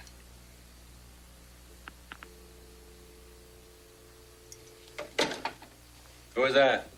I don't know. What did he say? Said to meet me at the dehydrator. Would you pass the peas, please? Aren't you gonna go? You're kidding? After what happened this afternoon, I'm not meeting anybody at the dehydrator. That's how Dad got killed. What happened this afternoon? Nothing. Kevin just being silly. I am not being silly. Someone's out to get me. Get you? Who? Nobody. You know, death threat or not, I think the polite thing to do is to go out and see what the man wants. I know what the man wants. So what are you going to do? Just sit there? You're not even going to go out and see who it is? Nope. Well, that's just great. Where you going? Out to the dehydrator to tell who's ever out there that Kevin's not coming. Hello? Well, Mr. Kensington, I'm glad you could make it. No, this is Kane. Kevin couldn't make it. Where are you? You never mind where I am. Just stay away from Acme, or else. No, this isn't Kevin. I'm the one who called you. I came down to tell you to go home. The scare didn't work. I see. Wait! I was just kidding. Police Department, Sergeant Chapichian speaking. I need to speak to someone in charge. I have information about the Ethel Duke murder case. Who am I speaking to?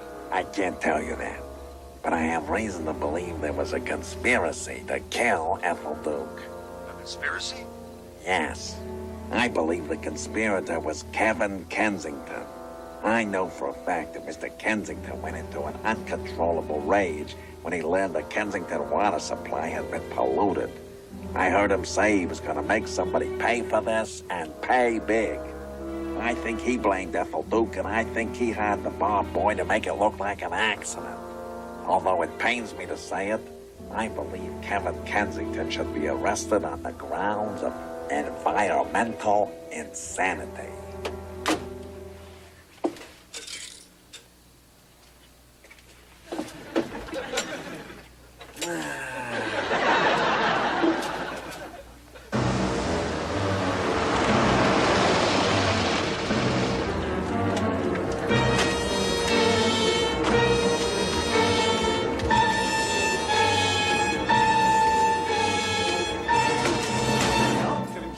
Yeah, police officers. You want to come with us? Well, what for? You're under arrest. What? Wait a minute. Let go of me. What are you doing? You have no right to do this.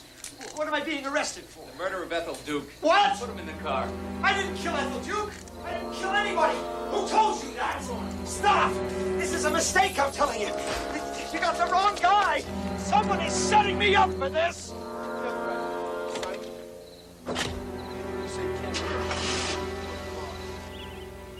You seem in unusually good spirits this morning. Well, Call me a cockeyed optimist, but I've got a feeling the Kensington fortunes are about to take a turn for the better. Really?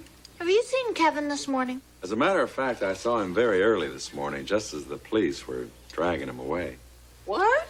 I hate like the dickens to be the one to tell you this, Mama, but the police feel that Kevin may have had a hand in killing Ethel Duke. My baby is in prison? I know it's a lousy way to wake up. But I thought they arrested Billy Joe for Ethel's murder. And he confessed. The police feel that Kevin and Billy Joe had some kind of a conspiracy going over this fish thing. What fish thing? Well, it seems our water's been polluted. What? Kevin discovered it. And naturally, he was upset because his precious fish were being killed. Since Ethel owned the water the late fish were swimming in, the police feel that Kevin hired Billy Joe to kill Ethel. Why, anyone who's ever met Kevin knows he could never do a thing like that. He's the most gentle, sensitive, kind person I've ever known. Police feel he may have gone environmentally insane. I will not let my boy rot in prison, no matter how insane he is. What are you talking about? I am posting Kevin's bail. Don't be ridiculous. We can't afford that. I don't care what's happened. Kevin is going to know that his family is behind him. You deny that on more than one occasion and to more than one person you made the claim someone was going to pay for this and pay big. I didn't mean I was going to kill anyone. Then what exactly did you mean, Mr. Kensington? Just how were you going to get even? I don't know. Book 'em. Not so fast, Sergeant Cooper. You again. As usual, Miss De Mornay, you're late. I had a little trouble with my car, okay? Well, you're just in time to watch us book your client on first-degree charges of conspiracy to commit murder. But I'm innocent. And I intend to prove that. But first, I want the sergeant here to tell me how you can be charged with first-degree murder when your alleged co-conspirator, Billy Joe Bob, is only charged with second degree. He can't. That's why we're upping Billy Joe's charge to first degree as well. Oh. Well, that ought to make Billy Joe's day. Let's go. I can't believe this is happening. Don't worry, Kevin. There is no way the judicial system of the state of California is going to send an innocent man to jail. Put him in cell 14.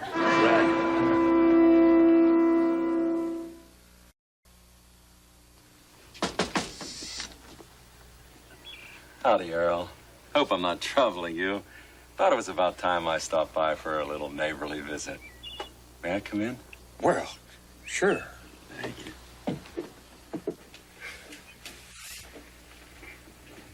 I know this is spur of the moment, but I haven't had a chance yet to offer my condolences over the death of your dear wife. Oh, well. So I came by to do that and to see if I could buy you out.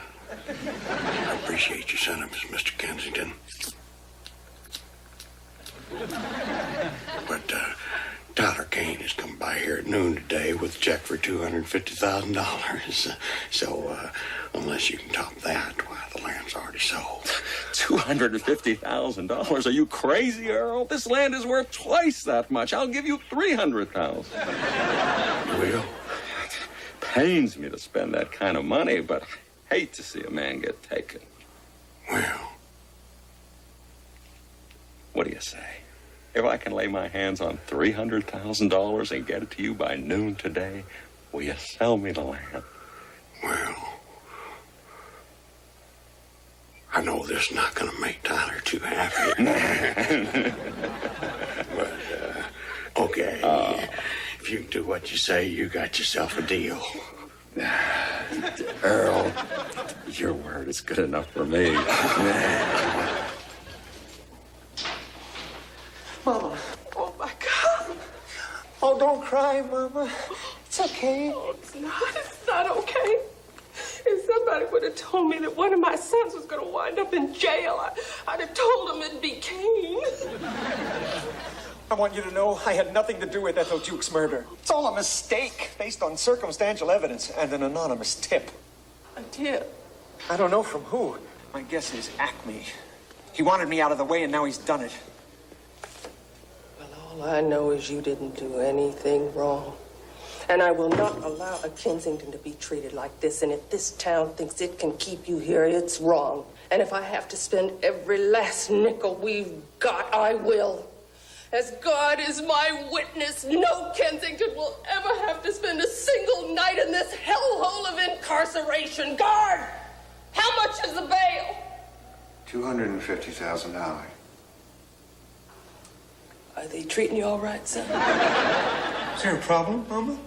No, it's just a tad more pricey than I'd anticipated. Don't worry about it. I'll be okay. No, don't you worry. I'll be back with that bail money before you know it. Mama, you can't. Kevin, you are my son. You mean more to me than anything in this whole wide world. I'll sell my hats if I have to. $300,000. Are you out of your mind? You promised me you'd come up with more money. Not that kind of money. Listen, you had your chance to put my baby brother away yesterday, and you blew it, along with your truck. Now, I got him out of the way. I did my part. You do yours. Or would you rather have Kevin out of jail, sniffing around the polluted waters of Fresno? He digs up enough dirt, you could find yourself in prison. This is extortion, Kensington. This is business, Mr. Acme. All right. But remember, you're up to your elbows in toxic waste, too. I'll give you the money this one time, but don't expect to come back for more. Don't worry. After noon today, I won't be asking you or anyone else in this town for anything. Where to, sir? The bank. And then Earl Dukes. Today's the day, is it? Indeed it is. This afternoon, you'll be the driver of the biggest raisin baron in the history of Fresno County. I'm tingling, sir. So am I, Troy. So am I.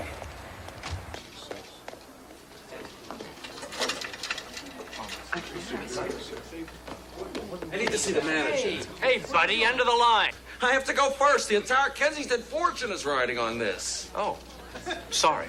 What's the problem, Mr. Kensington? Mr. Lotes. Mr. Lotes, I have a check here for $300,000. It needs to be deposited and posted immediately. Acme Toxic Waste. They gave a party. They bought an enormous amount of raisins. There shouldn't be any problem. Good, because the entire Kensington fortune is riding on this. I'll see that it's taken care of personally. Thank you. I'm in kind of a hurry.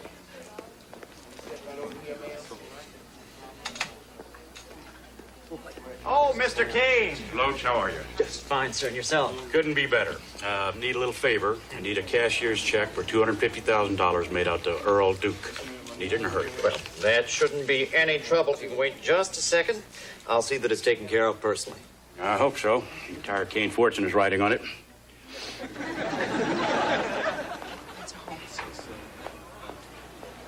Charlotte? What an unexpected surprise. Surprise is all mine, I assure you. Well, what are you doing at the bank? It's a little early for the Christmas club, isn't it? Never miss an opportunity, do you? Hello, Mrs. Kensington. Mr. Lotes. Here you go, Mr. Kane. I hope we didn't keep you waiting too long. Not at all. Thank you very much. Well, goodbye, Charlotte. Goodbye. I may be meaning that permanently. Well, this is a busy morning. To what do I owe the honor of this visit?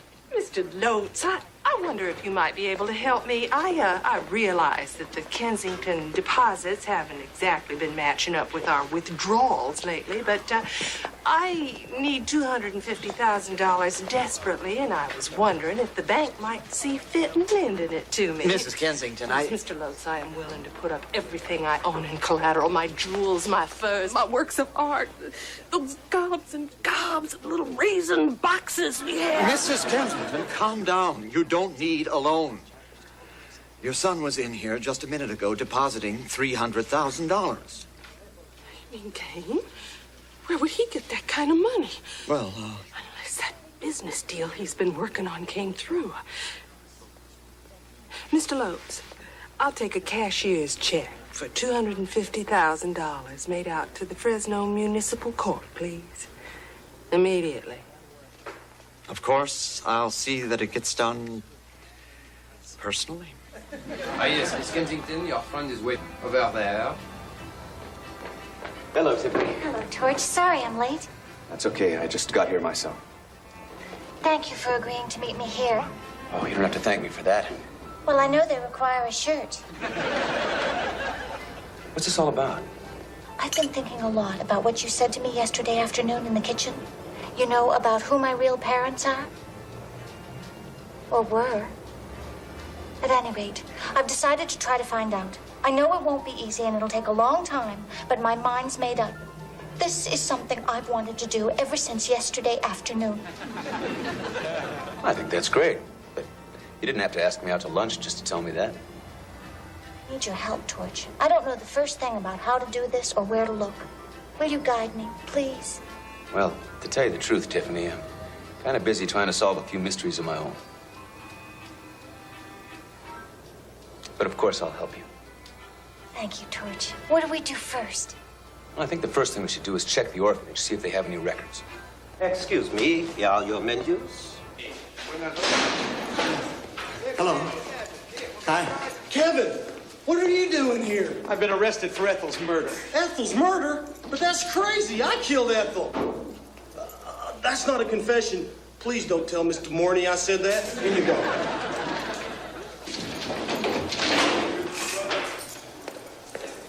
Don't worry, I'm just here till my mother can post bail. Why do they think you killed Ethel? Oh, they think you and me plotted the whole thing together. Someone is feeding them a story I wanted her killed because she polluted the river. Huh? Well, I guess you didn't know about that. Yesterday, I found an Acme toxic waste drum at the bottom of the riverbed. My guess is Acme is setting me up to get me out of the way. But if the police believe that, then the police must think Ethel and Acme were in cahoots. I guess. But it was Kane and Acme. Tyler Kane? No, Kane Kensington, your brother. Bobby Joe saw he and Acme talking the other day in the study. She told me they struck up some kind of deal, but she didn't know what. This must have been it. You mean they polluted the river? No wonder Kane offered to take care of it. He's the one who killed those fish. And he must be the one who framed me. My own brother. What else did Bobby Joe hear? Well, nothing. In fact, it was right after that Kane arranged for her to go to Bakersfield. Of course. He must have thought she heard more than she did and wanted to get her out of town. You mean Kane wasn't trying to get he and Bobby Joe together? Is that what you thought? Oh, what a fool I've been. I gotta get a message to Bobby Joe and let her know. Guard! So my own brother is responsible for all this. He's ruined our water and ruined your marriage. He's done it all, Billy Joe. Damn it, Kevin, it's Kane we should have killed.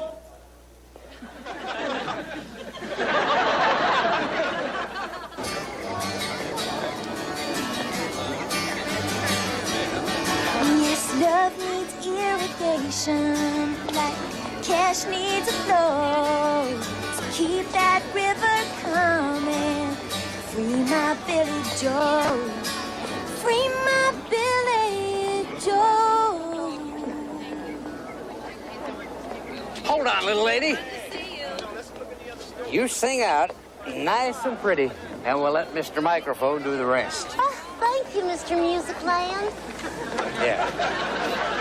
Now you go on, and I'll try to follow you the best I can.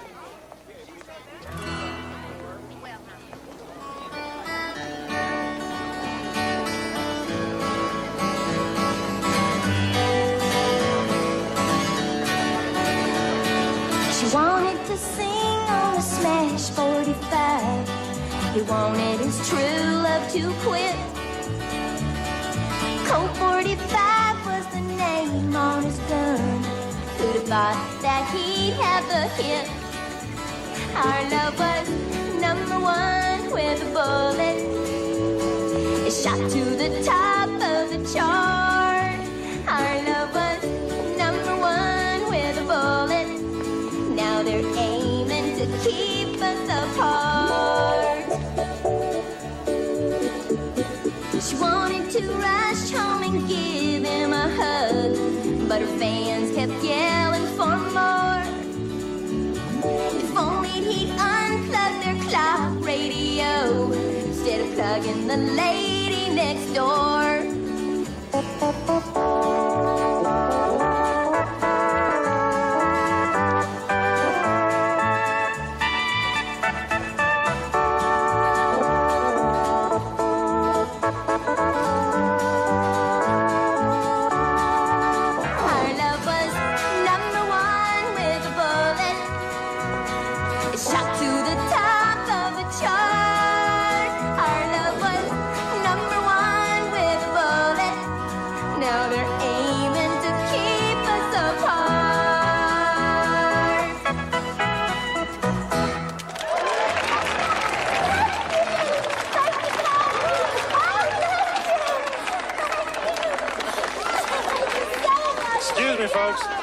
aside, please. Step aside.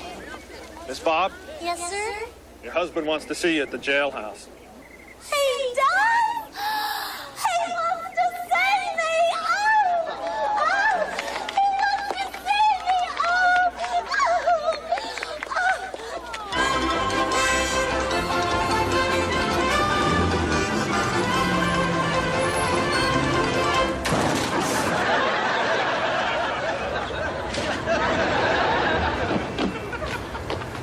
Oh, sorry.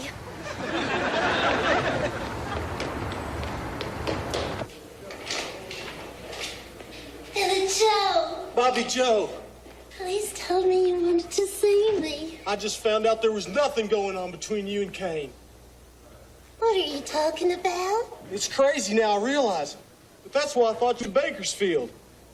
You knew I was singing, Billy Joe. I told you that. I know, but then Talon said different, and I don't know, I just got all confused. But now I know it wasn't so. You and me can be together again, Bobby Joe. When did Talon tell you all this? The day she came to our trailer when you were in Bakersfield. Talon was in our trailer? Oh, Bobby Joe, nothing happened. Then what was she there for? She thought there was something going on between you and Kane, so she came over to get even. Oh, really? But I didn't let her. I swear. You believe me, don't you, Bobby Joe? Oh, Billy. All that's happened these past few days, I don't know what I believe anymore. Bobby Joe, wait!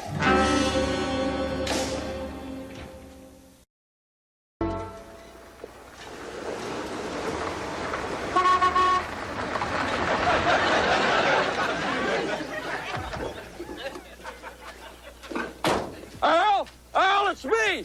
It's before noon. I've got the money. Open up! Kane, Tyler, what are you doing here? come on in. You're just in time to see me buy Earl out. What? Earl! What are you doing? You promised if I got the money before noon, you'd sell to me. Well, have you got it? Yes, it's in the bank right this minute. Here's a check for $300,000. Where did you get money like that? Never you mind where I got it. I got it. That means this land is my land. We still got a deal, right, Earl? Well, so did me and Mr. Kensington. The deal was the highest bidder. That's just the same for everybody. And the highest bidder is me. Do you mind if I call the bank and verify this check? No, you can ask the manager. He'll tell you.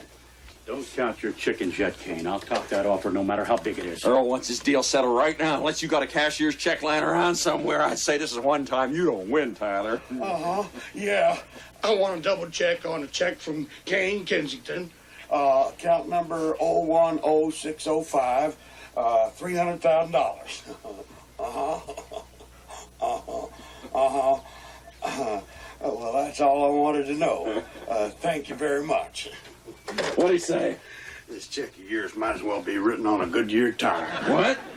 Pure rubber. That can't be. I deposited $300,000 in the account not more than an hour ago myself. Well, according to the bank, your mama withdrew most of it a little while ago. What? Yeah, looks like under the circumstances, my deal is the one that stands. That's impossible. I'd like to propose a little toast. Hold the toast. I'm going to call the bank myself. To Tyler and Earl, two guys who got what they wanted. Tyler to see Fresno in his hip pocket, and Earl to see the USA in his Chevrolet. I want to speak to Mr. Lotz. This is Kane Kensington. Yo, Earl Duke? that's me. I'm Kyle Tensinger, your late wife's attorney. Come on in. I don't care if he's in a meeting. I don't care if he's in a coma. I want to talk to him. Kyle Tensinger. Tensinger.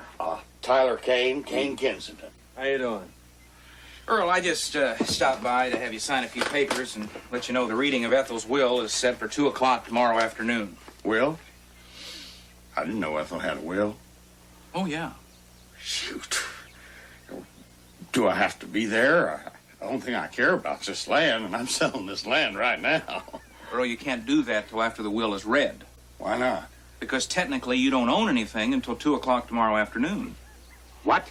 Does that mean I have 24 hours to get more money? You mean I got 24 hours before I get anything? I'm afraid so. Mr. Lotz, I'll call you back. This is great! Earl, why in the hell didn't you know about this? Well, I never talked to Ethel about her business. I never talked to Ethel about anything if I didn't have to. This is just the kind of luck I needed. Can anybody spot me a couple of bucks till tomorrow? Looks like you have to put that little celebration of yours on hold, Tyler. Kane, I don't care how much time or money you've got. You'll never win this land from me. I wouldn't be too certain of that if I were you, Tyler. I've always believed where there's a will, there's a way.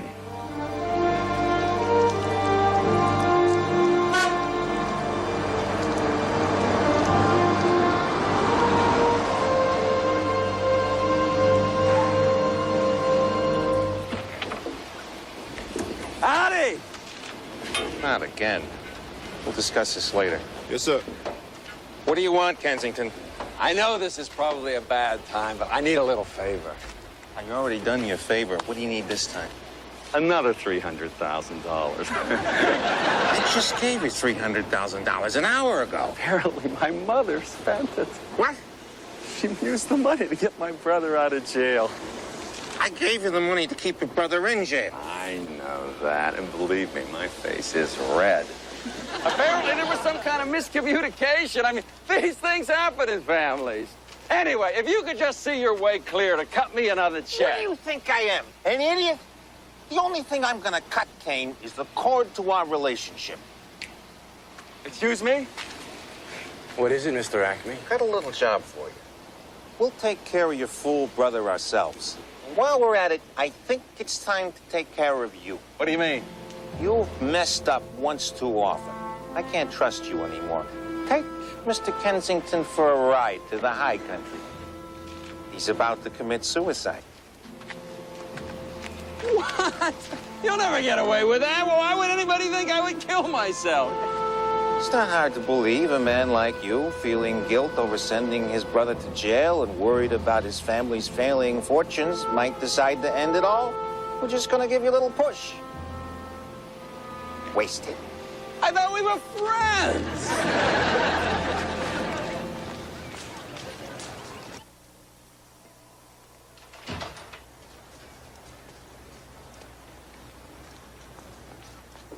You all right? So, this is where I came from. Ma'am, excuse me. I'll be right back. Hello, my name is Rosemary Dewberry. May I help you? I hope so. I'm looking for some information about some parents. Oh, honey, usually the children are much younger who come here. No, I mean my real parents. I'm adopted. You see, I've never known who my real parents were, and I was hoping maybe you could help me find out. Well, most of the time that information is asked to be confidential, but I'll be happy to check. Your name again was? Tiffany Kensington is my adopted name. That's odd. What is? We don't seem to have any record of you being adopted here. Is it possible you've lost the records? Well, of course, anything is possible. We haven't lost a record in 81 years, but it makes sense we would have lost yours. Don't worry, Tiffany. What day were you born?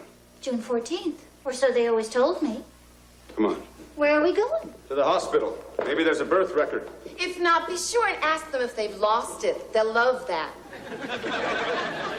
Mr. Kane, there's a man here to see you. He won't give me his name. Juan. Oh, what a pleasant surprise. Could I offer you a margarita? This is not a social visit, Mr. Tyler.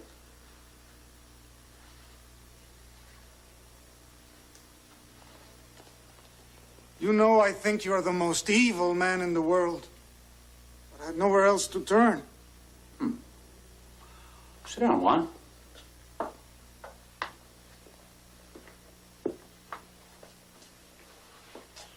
What seems to be the trouble? The Kensingtons.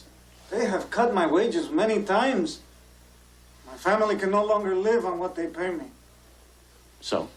So, it is with great sadness that I now swallow my pride and come to you, the man I have hated all these years, to ask for a job. You certainly present yourself well.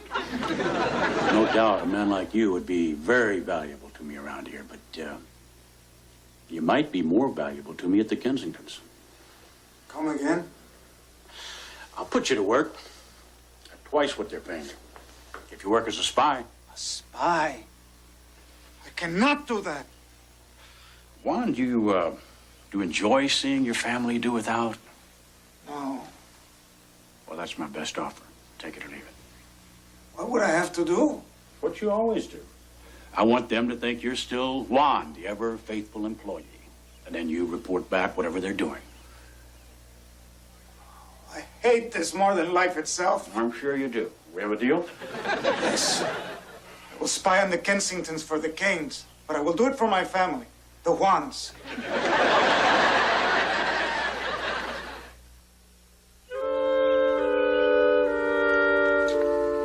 Well, tired of home wrecking so soon? I thought you went to get Kevin out of jail. Charlotte went. I had things that couldn't wait. Where are you going? I'm not sure. Just know I can't stay here anymore. Why? Did you and my husband have a spat? There's nothing between Kane and me, Talon. Billy Joe told me what you thought. Really? I suppose him getting you that job in Bakersfield was his way of supporting the arts. No, he did it because he thinks I know something I don't, that's all. I wouldn't have an affair with your husband. I wouldn't do that to you. More importantly, I wouldn't do that to Billy Joe. My, aren't we the moral one? I just wish you would have felt that way the day you went to our trailer to see Billy. Look, I don't know how much you heard about that day, but nothing happened. It's true. Not that I'm proud of it, but your husband is about as sappy as you are. Then you mean Billy Joe really was telling me the truth? Don't get me wrong. I didn't try that hard. But the point is, I should have believed him. Billy Joe and I have always trusted each other. Because that's what marriage is based upon, isn't it? Trust. How tight do you wrap those pigtails? Gotta get back to that jail and let Billy Joe know that I believe him. Oh, thanks for telling me everything, Talon. I just hope that someday you find the same happiness with Kane that I've with Billy. Most nights I'm lucky if I find Kane at all.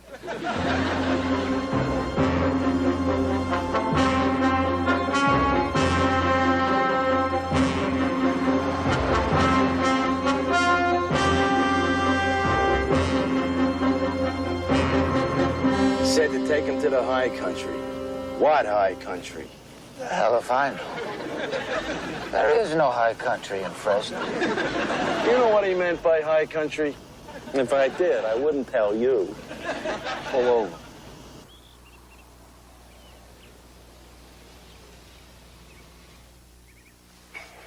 Well, I see trees. Would a man jump out of a tree to kill himself? I wouldn't buy it. Well, Acme wants him to fall from some place. What's back in town? Parking garages. It's not high enough. We don't have a damn skyscraper, do we? Wait, I got it. The water tower. What, in the middle of the municipal square? What, are you crazy? We'll be seen. What do you think? I don't think my opinion is going to be taken seriously at this point, so I'm not going to answer. Well, I think it's perfect. Let's go.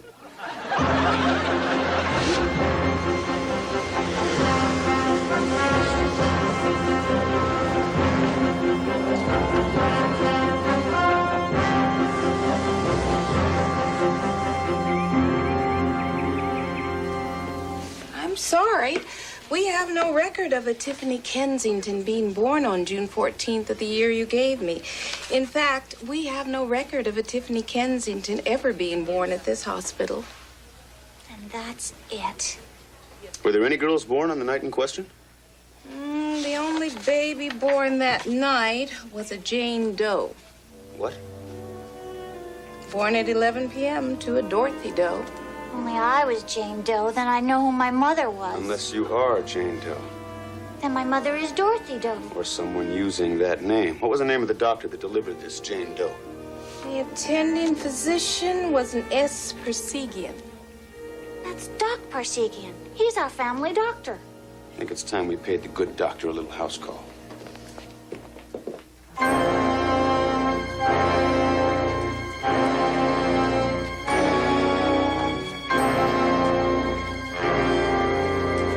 Well, Kensington, I guess this is where you get off. You know, it's ironic in a way. You get into this mess dumping stuff into water, and now you're the one getting dumped off a tower of water. How do you think of those perspectives? I never see things like that. It's a gift. You're obviously partnered with a higher life form. That's enough, Mr. Kensington. It's time to say goodbye. It's been nice doing business with you. Let me give you a hand. Fellas, you're kidding. No. Come on. This isn't you. Oh, no? No. Fellas, Here we go, Mr. Kensington. No. Come on, let's talk about it. What the hell is that? We are here on the steps of the county jail reporting live on the release of Kevin Kensington on $250,000 bail just moments ago. How are you?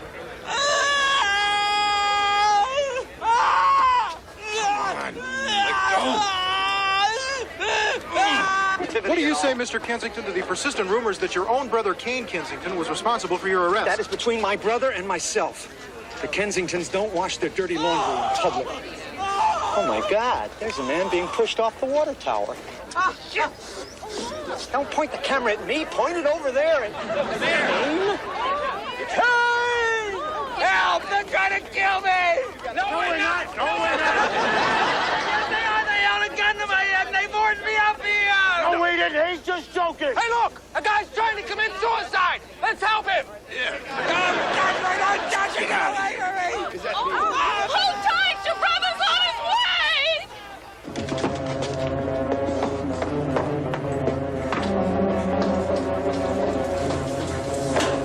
way! He's right up there. Thanks. Hey, don't I know you? You work for Acme! No, we don't! No, we don't!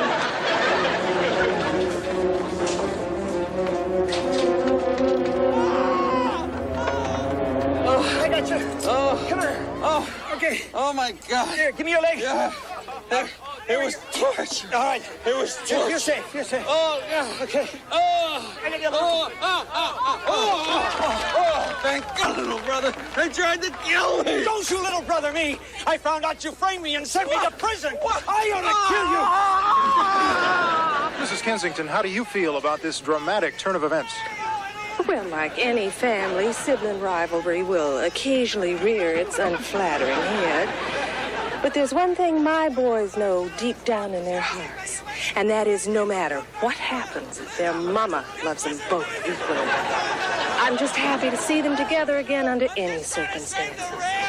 Family is what counts.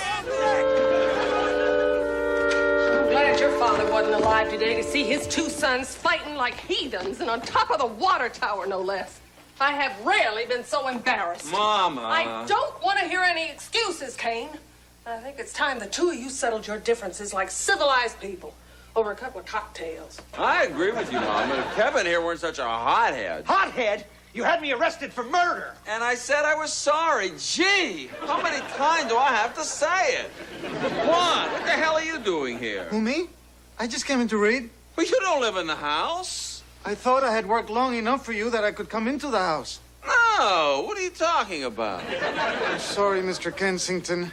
I thought I had certain privileges. I'm sorry I disturbed you or your family in any way. I'm sorry for my very existence.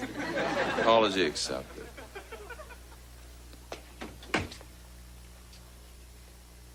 Certain privileges, jeez. You notice Juan acting strangely ever since I cut his wages. Yeah, and if he doesn't snap out of it, I think we ought to cut him some more. What are we doing talking about Juan?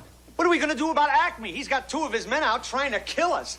Thanks to you. While we're on the subject of thanking people, I really appreciate all the help I had with the water rights today. I had Earl Duke's property right in my hands until someone made the check bounce. Okay, so what are we going to do? We need protection and we need $250,000. The answer is obvious. One move accomplishes both objectives. What's that? You go back to jail. You're sick, you know that? It's perfectly logical. If you're in jail, you're safe from Acme. Plus, we get the $250,000 bail money back, which we can then turn around and use to try to secure the water rights from Earl. Why don't you go to jail and I'll be the one to work things out here? I haven't been arrested for anything. The criminal justice system is insane.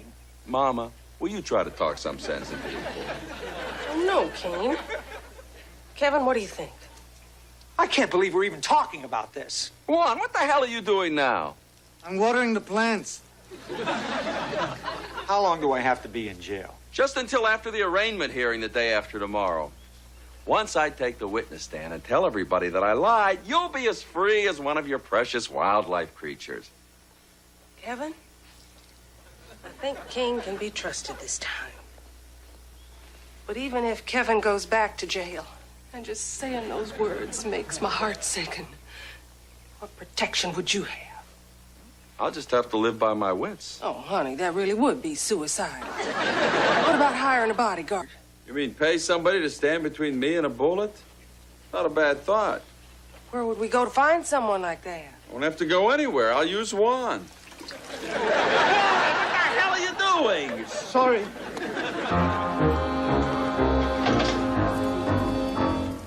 Bobby Joe, what are you doing here?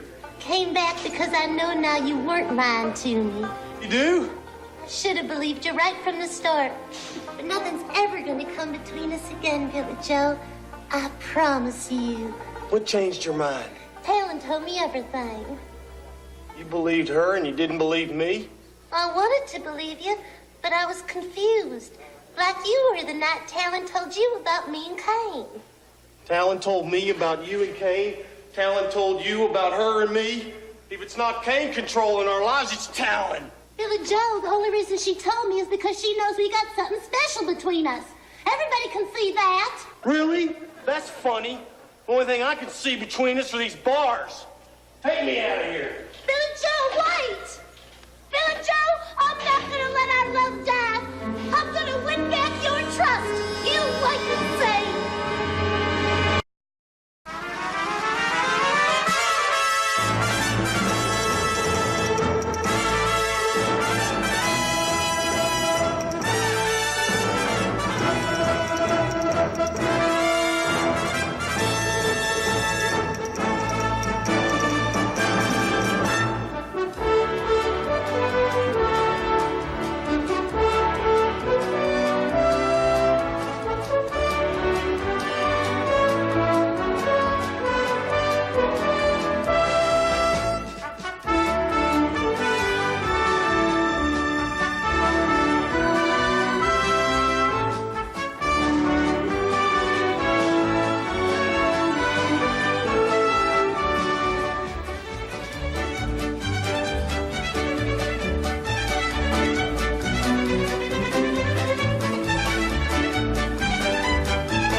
Tiffany Kensington. Tiffany, child, what's the matter?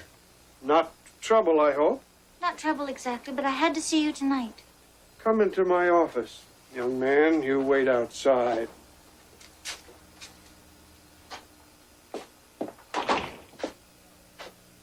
Now, what seems to be the problem? Does it have anything to do with that young man out there? Actually, I'm not really here to have an examination. Oh, I'm sorry. I just assumed. It's all right. I'm here because I've started to have some serious questions about my adoption.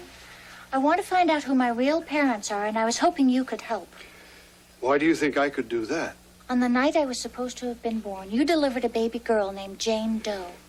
I have reason to believe I may have been that baby, but you're the only one who can tell me the truth. Am I Jane Doe, Doc? I don't know how you found this out. Then it's true? Yes, my dear. You are Jane Doe. Then I must know. Where can I find Dorothy Doe? Why do you have to dredge this up now? Why can't you just leave well enough alone? Because I'm a grown adult and I don't know who I am. I was 46 before I knew who I was. I have a right to know. You have to believe me when I tell you I have no idea who your father is. Your mother never told me, and I never asked. You mean my mother wasn't married when she had me? No, dear. Who is she, Doc? I have to know. I promised your mother I'd never tell another living soul the truth. However, I suppose you do have a right. But God forgive me for what I am about to say. Your mother, my dear, is Charlotte Kensington. You mean Mom is Mom? Can't you see my mama is under tremendous pressure? Don't you have any sense? What do you say, Mr. Kensington? Persistent rumors that you're...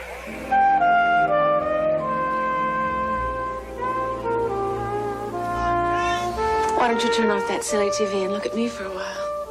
Watching myself get pushed off the water tower. I'm not exactly in the mood. Well, maybe I can get you in the mood. It's cutting into you. Well, I was talking to Bobby Joe today. Seeing she and Billy so devoted to each other, it made me think about some things. Oh, Kane, do you remember when you and I were like that? When we couldn't wait to hold each other? When every day was just something to get through so that we could be together again. Do you remember once upon a time when our lives were filled with love and tenderness and passion? And was cheating with you on my first wife? You monster! Nothing is sacred to you, is it? Oh!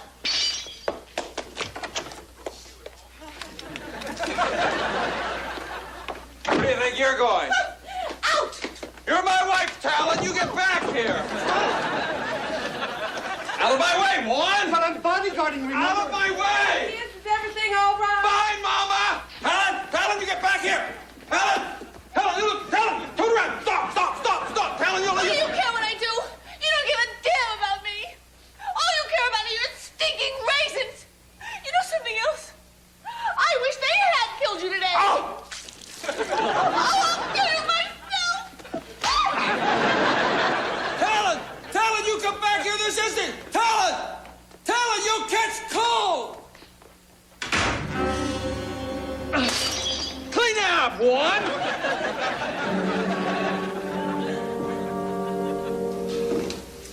Morning, Mama. China. Little tyke. Oh! Oh, my God! For crying out loud! Where do kids learn to behave like this? What's the matter with you? Well, it's lonely around here without Kevin. He's only been gone one day. But it was a day spent in prison. We had to send him back. It was the safest place for him. Besides, we need that bail money, remember?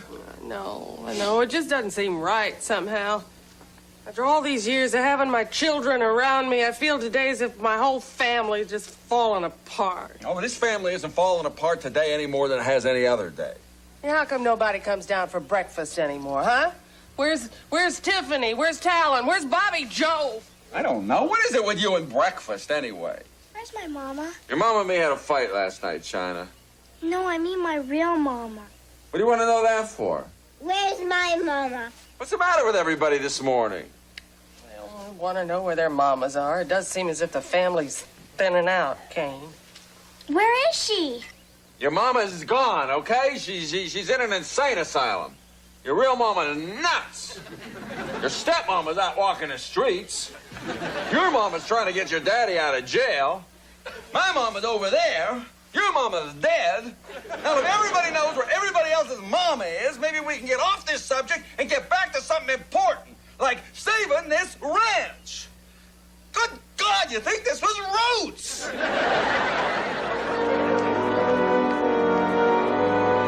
It just doesn't make any sense, Torch. Why would my mother tell me I'm adopted when I'm not? I don't know, Tiffany. But what I do know is you've been asking yourself that same question over and over. The only way you're ever going to get an answer is to ask her. All these years, I thought the Kensingtons took me in out of the kindness of their hearts. Now, instead, I find out I'm actually one of them.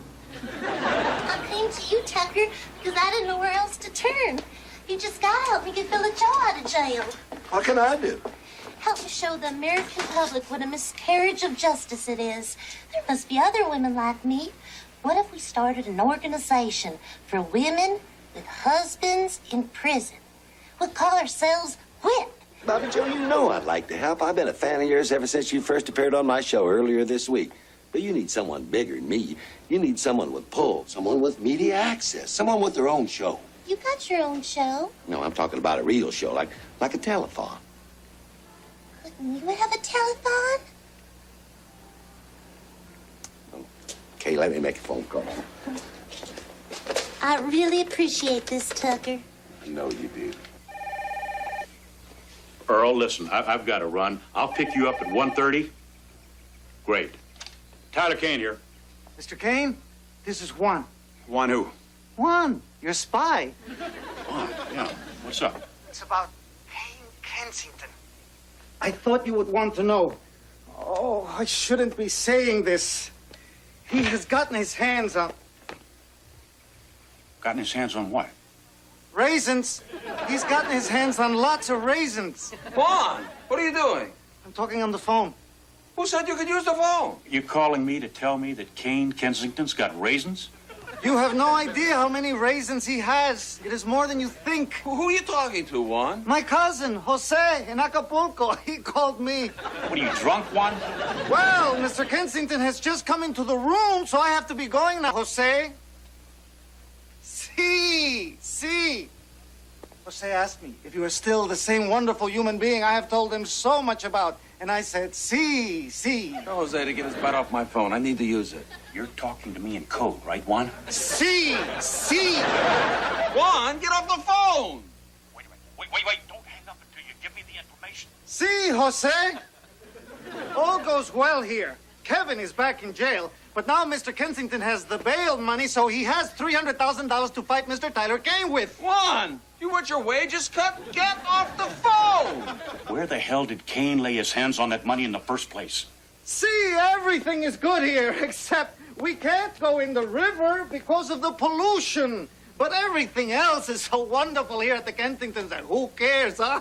Okay, Jose, I have to be going now. Give my love to Judy. What are you telling your cousin all that stuff for? You're supposed to be guarding me, not wasting time talking to your family. That phone could be tapped. Do you realize the trouble I'd be in if the wrong people found out about that water?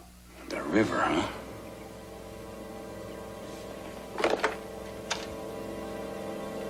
Yeah, this is Tyler. Get a hold of the media. Tell them I want to have a press conference. Right. Ladies and gentlemen, first I'd like to thank you all for coming out today on such short notice. I'll try to make this brief. I'd like to read from a prepared statement.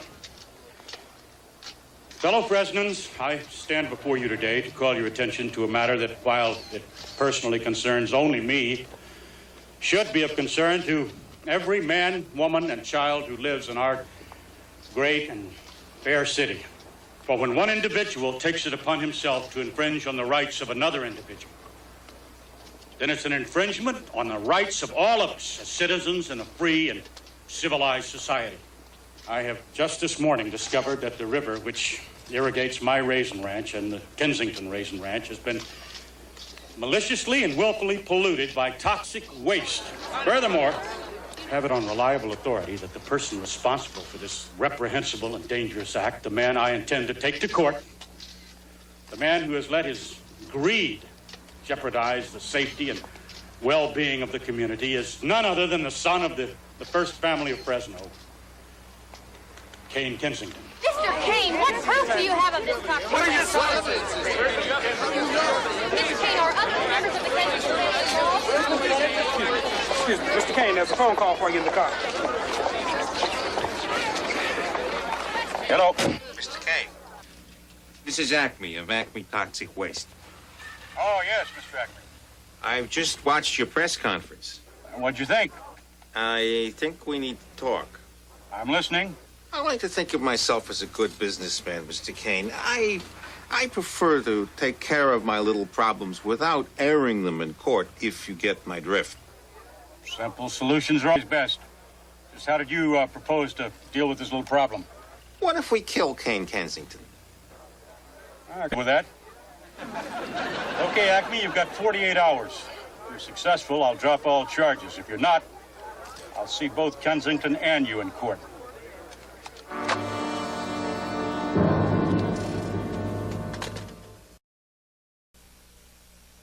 I just heard the strangest thing on television. Tyler Cain just announced on TV that he is suing us for polluting our river with toxic waste. Are you serious? I think so. Unless I'm losing my mind. Just this morning, discovered that the river which irrigates my raisin ranch and the Kensington raisin ranch has been maliciously and willfully polluted by toxic waste. Holy Toledo! How the hell did he come up with that? Juan! What do you want? I just wanted to tell you that I've been outside and checked everywhere, and there are no killers hiding in the bushes. No snakes in the grass here.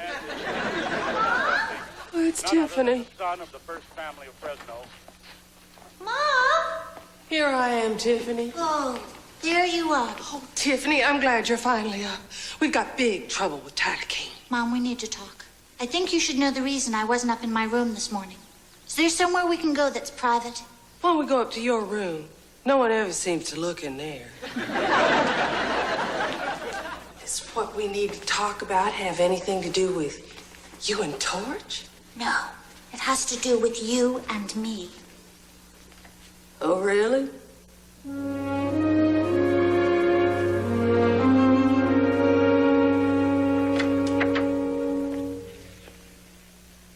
Maybe you better sit down.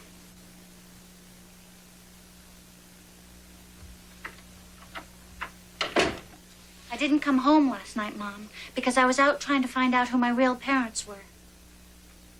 You were? I should have tried years ago, but I always figured it would be an impossible task. Then Torch convinced me it would be worth whatever effort it took. So yesterday I tried, and last night I found out. You did? Yes. You have anything up here like a bar? Please, Mom. How'd you find out? Yesterday, Torch and I went to the orphanage, but there was no record of my adoption. So we went to the hospital to see if we could find a birth record. But the only baby born the night I was born was a Jane Doe delivered by Doc Parsegian. When I saw Doc, he told me the truth. Doc swore to me he'd keep that secret until the day he died. I was Doc anyway. It's fine. He told me the truth because he felt I had a right to know. I wish you'd felt that way, Mom. Oh, Tiffany. Tiffany, there were so many times I came close to telling you. So many times I wanted to unburden myself of this awful guilt, but something always seemed to stop me. What? Oh, the phone would ring or somebody'd be at the door. Why did you lie to me all these years? Because I was too ashamed to tell you the truth. Will you tell me now? I want to know where I came from.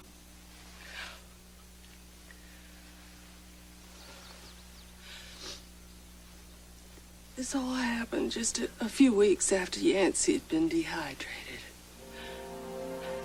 I was still devastated, still in mourning, and a man came to me, a man I knew, to offer his condolences, so he said. But that really wasn't why he came. He preyed on my emotions, my confusion, and he took advantage of those things and me. When I found out I was pregnant, I knew the scandal would be too much to bear. I didn't know what to do. I didn't know where to turn. I was so alone. So I went to Africa on a safari for several months. And then the night you were born, I snuck back here. I went into the hospital under the name of Dorothy Doe. No one recognized you? I dressed down. Anyway, Doc Parsegian delivered you. And until now, it's always been our secret.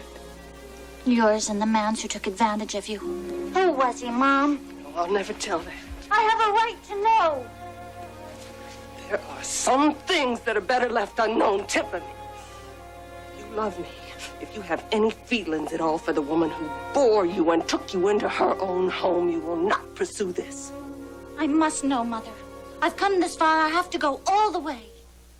It's an unfortunate choice of words, I realize. But I have to find out who my father is. And believe me, Mother, I will.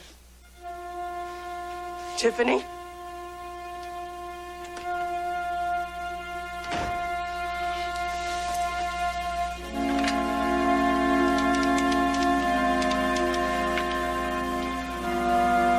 Hello, this is Charlotte. I have to meet you tonight at the masquerade ball.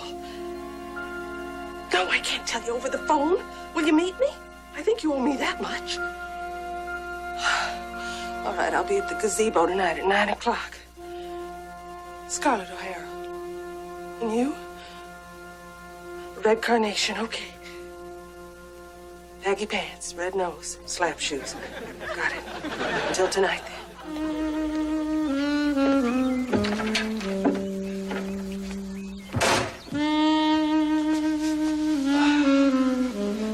Surprise. Helen, what are you doing here? Have you been here all night? No. And neither of you, obviously. I just came to pick up a clean shirt. Look, I think you should know. Kane and I had a fight. I walked out. I've spent the night bar hopping. Do you know how dangerous that is? Don't worry. Nothing happened. Not that I didn't have my chances. Let's face it. Sitting alone in a bar and nothing but a fur and a teddy, one's dance card tends to fill up. But you know something? The longer I sat there, the more I realized I don't want to get even with Kane. I may have set out to do that. But I surprised even myself. I found out that I'm a decent woman. And that all I really want is to have an affair with a decent man. And you're the only decent man I know. Oh, Helen. I saved myself for your torch. Make love to me. No, wait. I've been waiting all night. Please, don't reject me again.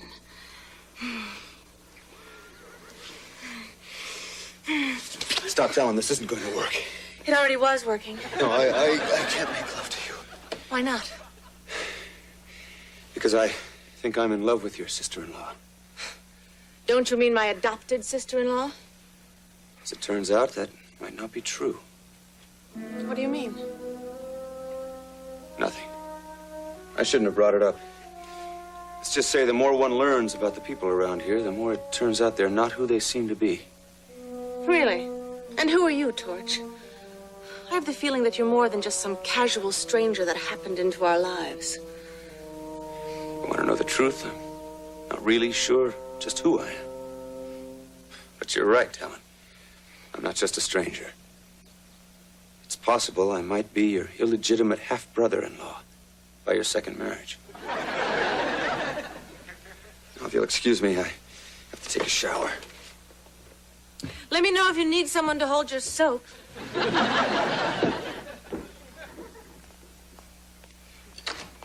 George? What are you doing here? It's not what you think, Tiff. Have you been trying to throw yourself at Torch again? Okay, it is what you think. But nothing happened. You try to get your claws into every man you see, don't you? It doesn't matter to you who they are or who they're committed to. Oh, I didn't know you two were committed. I've had it, Helen. For once, someone's going to teach you a lesson. Why, you?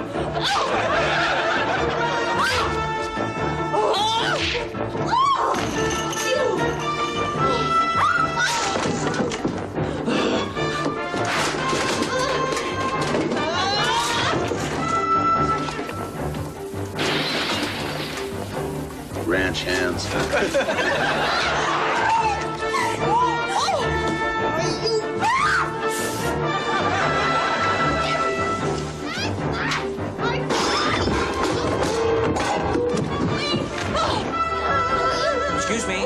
Excuse me.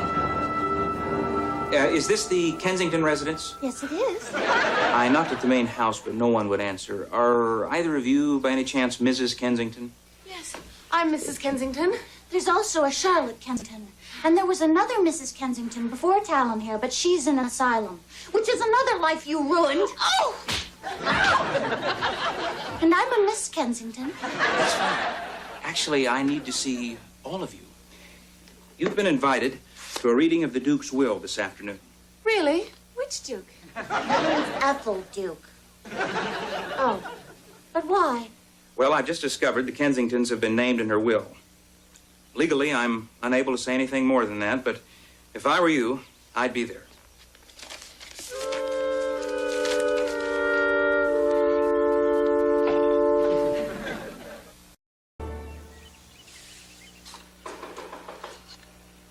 Not now, Juan. I have come with more news for you. I've got news of my own. I've just been invited to the reading of Ethel Duke's will. You too. What do you mean? The Kensingtons have also been invited. That is my news. Kensingtons? You're not happy I told you this? No, of course I wanted you to tell me. I would have telephoned with this also, except I am not allowed to use the phone in the Kensington house. And in my own humble home, I am too poor to have a telephone. Right. Which brings us to another matter. Now that I have been spying for you, and it seems to be going pretty well, I would like to know, when will I get the money that will buy off my conscience? You honestly thought I was going to pay you this information? What do you mean? We had a deal. Did we? Oh, now I see what you're doing. Then listen to this, Mr. Racing Big Shot. If you do not pay me, I quit. Then I'll just tell the Kensingtons everything. You won't even get the paltry wages they give you. I'm sure they'd be very curious to know how I learned all about the clever little water pollution scheme of theirs. So, now I am your spy for free. Is that it? I was right all along. You're the most evil man I ever met. I should never have come to you. All I wanted was a better life for my family. Oh, what a tangled web we weave. Eh, Juan? Now, if you'll excuse me, I'm going to a will reading. I, Ethel Duke, being of sound mind and body, and according to the laws of the state of California and the county of Fresno, do hereby bequeath the following. To my husband, Earl, all my worldly goods. Damn, that's it. With the following exceptions. What exceptions? To Tiffany Kensington, because of her great love of horses, I leave my hand-tooled saddle and riding whip. That is so sweet. Yeah, happy trails. What's next? To Cain Kensington and his wife, Helen, who always wanted money more than anything in the world, I leave my collection of buffalo head nickels, with the hope that their avarice will one day be as extinct as these coins. Are these things worth anything? About $40. Can we open a window? Why, so you can jump? To Tyler King, who always seemed to me to want to be king, I leave my hand-painted statue of the king. What is this, some kind of joke? Get away with that. And finally, to Charlotte Kensington, because she and her family will need it the most, I leave my most valuable possession, my lucky clock, in hopes it will do for you what it did for me. A clock? That's lovely. Just what we need, a lucky charm from a woman who was just shot in the back. Wait a minute. What about the land and water rights? They're mine. She left all her worldly goods to me. That's true, Earl. Unfortunately, Ethel's worldly goods didn't include any land. What? Ethel held no water rights. What do you mean she held no water rights? I've been paying Ethel money for water rights for years. So have we. Well, according to private records, Ethel was collecting money all these years for the real owner of the property. What real owner? I get it. Now it all makes sense. That's why she wouldn't sell me the land. She couldn't sell it to me. You mean I don't get my $300,000? I'm afraid not, Earl. Or the Impala? I don't get nothing. You get all her other claws. Sure. The unlucky ones. Ethel didn't own the land. Where's all that money been going all these years? Well, again, according to private records, it's been going to something called the DDDLP Corporation. What's that? We don't know. All we do know is they have a Swiss bank account. You mean some damn yodeler's got it? I'm telling you, I can't believe it. Oh, are you still going on about today? You're damn right. For years, we paid that old lady for water rights, and now we find out this DDDLP outfit owns everything. How would you feel? We interrupt our regularly scheduled program to bring you the following special. Live from Bakersfield, it's the Tucker-Agajanian Telethon for women with husbands in prison. And now, the star of our show, Tucker-Agajanian! Thank you. For all you women out there with husbands in prison, this first song's for you. 1, 2, 3, 4.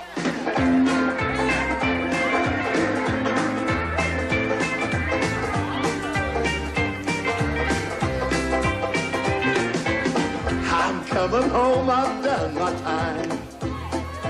And I gotta know what is or isn't mine. If you received my letter telling you I'd soon be free. Have you seen my tail? Not in years. Hurry up and get dressed. I want to get there early and talk to the guys in the cartel. I don't know who this DDDLP outfit is, but if they're big, I may need help in dealing with them. It really bothers you that you've been deceived all these years, doesn't it? Why shouldn't it? I'm no different than any other man. I don't like to look foolish. Well, I'm ready. What the hell kind of costume is that? Well, I'm going as Lady Godiva. Ladies, I'm sure the first question our audience and the viewers at home are asking themselves is, what is it like having a husband in prison? It must be tough. Is that Bobby Joe? The same question. What's everybody doing? Shh. Watching the telethon. It's for women with husbands in prison. Ladies and gentlemen, we have a real treat for you tonight. One of our ladies is a singer who has written a song about her husband. All right! Billy, look! It's Bobby Joe! Holy cow! Bobby Joe, it is your contention that your husband has been wrongfully imprisoned. Is that right? Yes, it is, Tucker. Tell our audience where he's serving time. In Fresno. Ladies and gentlemen, let's have a big hand for a lady making her professional singing debut. Miss Bobby Joe Bob, right here.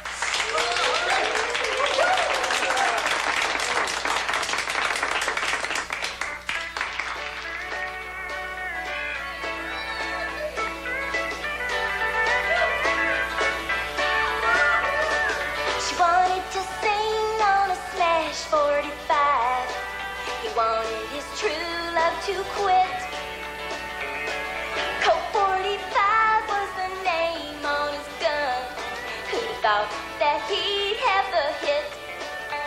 Our love was number one with a bullet.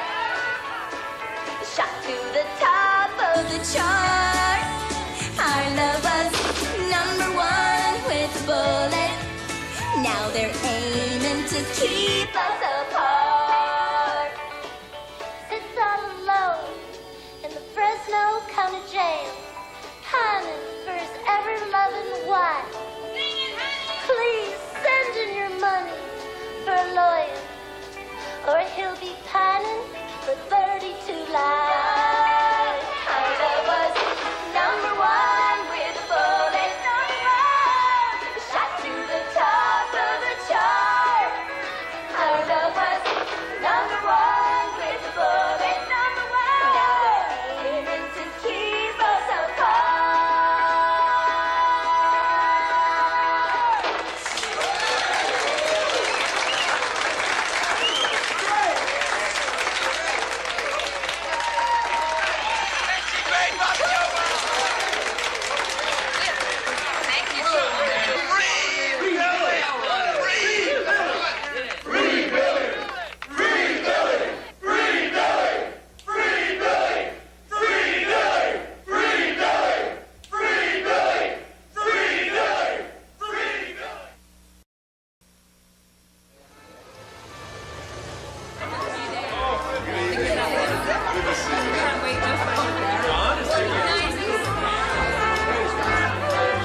fine. Thank you, Sally. Say, some of us were just wondering, was that your maid we saw on that telethon tonight?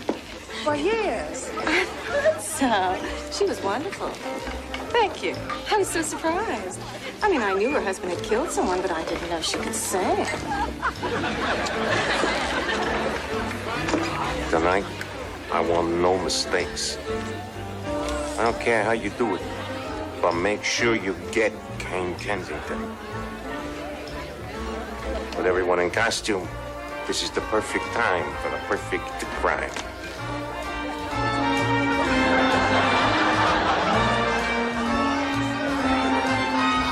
Hey, soldier, mind if I cut in?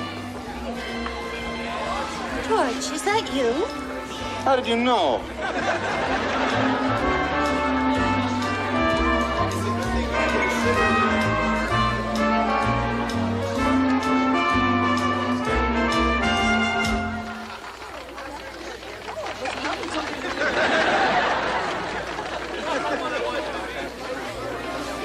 Well, good evening, Charlotte. Or should I say Scarlet?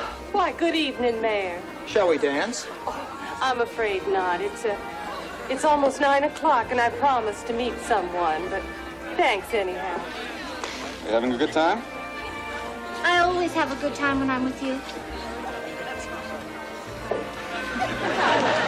You seem a little preoccupied. You thinking about today? I have a lot on my mind. I guess I'm not used to it. Will you excuse me for a minute, Torch? I think I need to use the little girl's room. I'll wait right here. Thank you.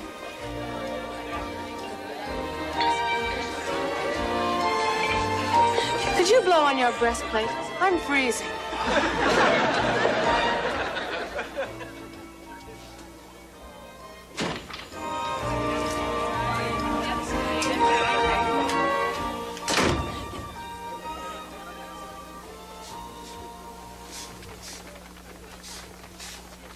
Your father is a clown. What? Your father is a clown. Say no more. Say no more.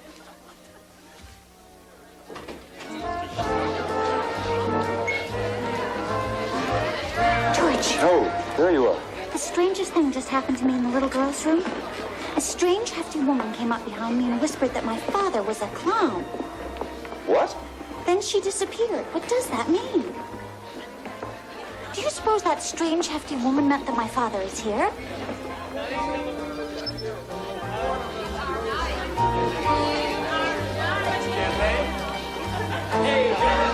There's only one way to find out.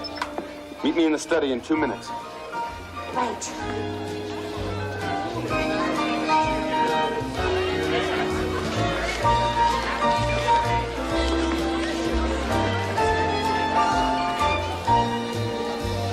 Brought you here because there's a lady who wants to see you. You know, if we wanted to, we could honk our horns and bring this whole place running. Thank you, Torch. Tiffany Kensington? Is that you? Yes. I'm sorry to have to put all of you through this, but there's no other way. I think it's time you started to explain yourself, young lady. I intend to. But you should know what I have to say may shock you. Like most everyone else in this town, you've probably believed all these years that I was an orphan, adopted by the Kensingtons. Up until yesterday, I believed it myself. But I found out after all these years that wasn't true. Well, what's that got to do with us? One of you, on a night when my mother was weak and in mourning over the death of her husband, came to our house and forced yourself on her. Why do you think it was one of us? A strange, hefty woman told me. So, tell me, which one of you bozos is my father?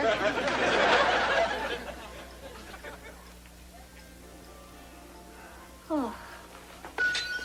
Tiffany? She fainted. Well, we did it. Are you sure? We took care of it just a little while ago. There's no way Kensington's going to walk out of here tonight. What'd you do? We poisoned the punch.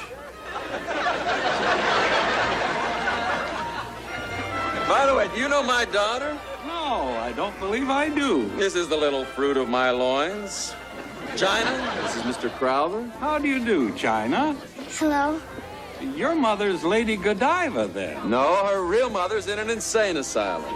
John, I told you we're boycotting the refreshments. Can't I just have one cup?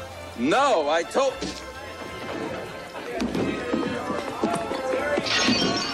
Johnny, don't drink that. There's something wrong with it. What happened? You'll be fine. You just need some air. But my father. We can worry about that later. He's not going to understand this. It's not our fault. Let's push him off the water tower. Let's poison the punch. Let's do this. Let's do that. I don't care. I'm telling him it was your fault. What's going on?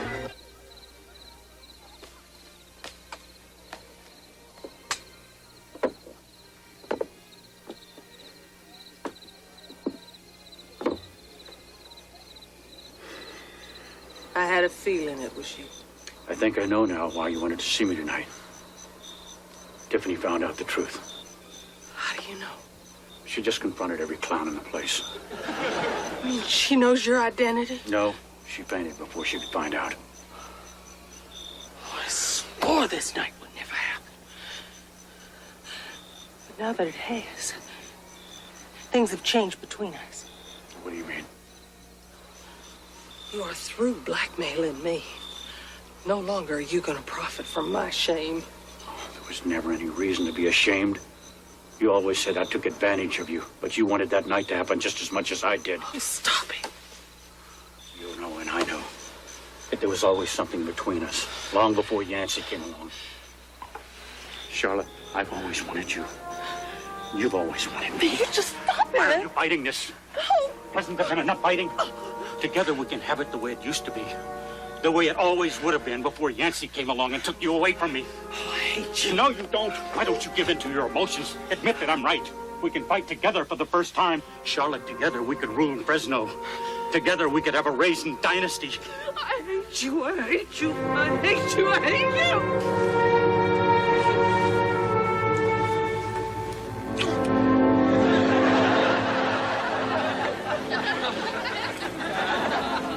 I hate you.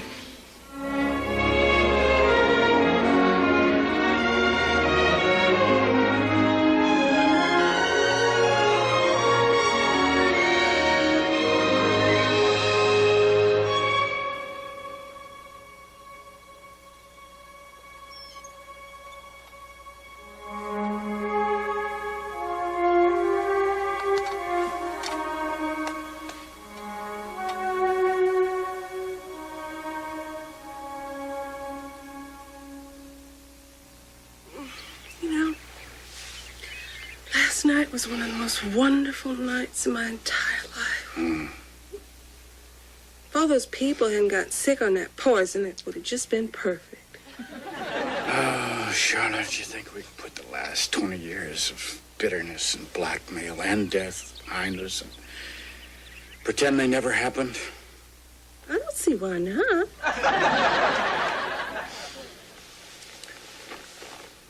What do you say we go down and have a little breakfast? I can't stay for breakfast. Why not? Kevin's being arraigned today. I have to get ready for court. So, you're just gonna leave? Well, I have to. It's a murder arraignment. I need time to look decent. Can't even stay for a muffin? Okay. One muffin. This has been the worst night of my life. Why did my father have to turn out to be Tyler Kane? Aren't there enough other scum in the world? Did it have to be him?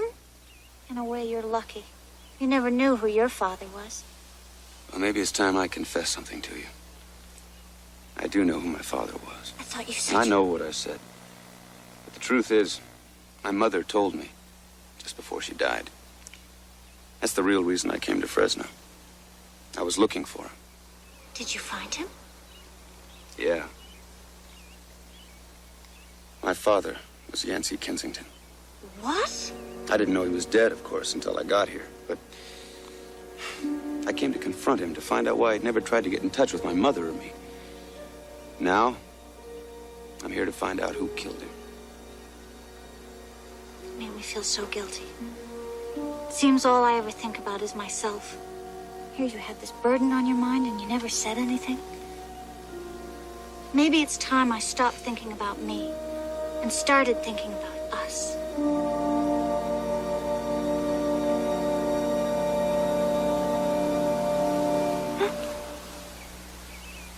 What's the matter? Can we make love? You don't have to ask.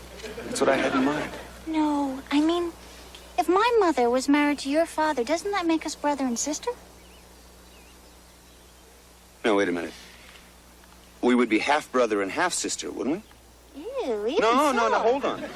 My father was at Kensington. Your mother was at Kensington by marriage. That makes us, at best, half-brother and half-sister by marriage, and that was before you were even born. So what does that mean? It means we come from questionable moral stock, but we're not related. Then that means we can make love? We can do anything we want, Tiffany. Nothing can stop us now.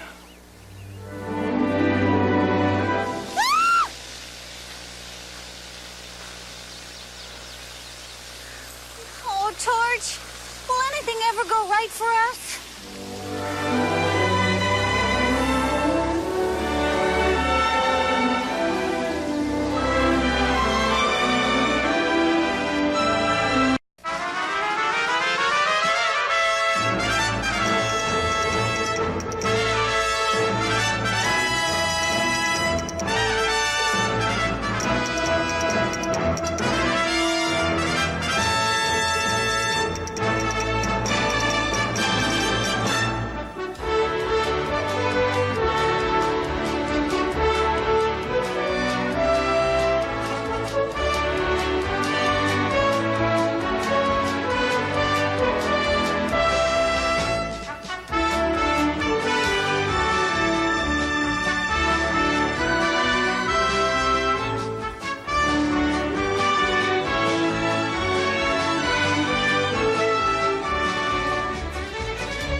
Now, the whole purpose of an arraignment is for the judge to hear the evidence brought against you and to decide whether or not you should be bound over for trial. Excuse me, visitation time is up. What?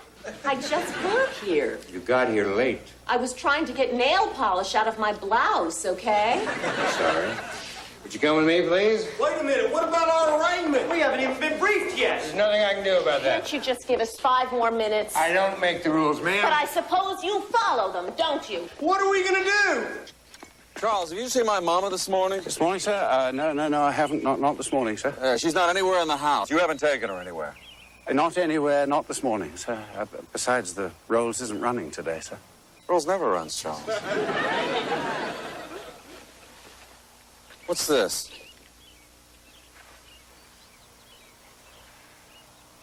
Oh, those are mine, sir.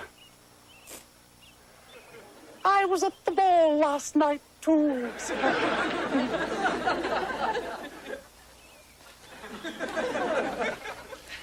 Well, you brought my mother home last night. Where did she go? When I brought her home last night. Yeah. Where did she go? Where did she go? Did she go inside? Did she go jogging? Did she jump in the lake? Where did she go? It pains me greatly to tell you this, sir, but she didn't go anywhere. Your mother did not come home last night, sir. What? She told me I could leave, sir. And she remained behind. Behind where? Behind at Tyler Kane's. Tyler Kane's?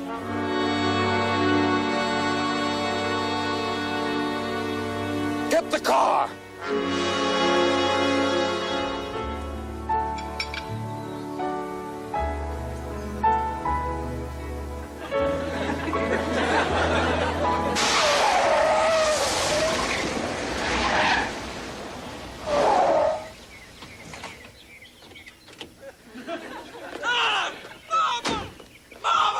Is that Kane?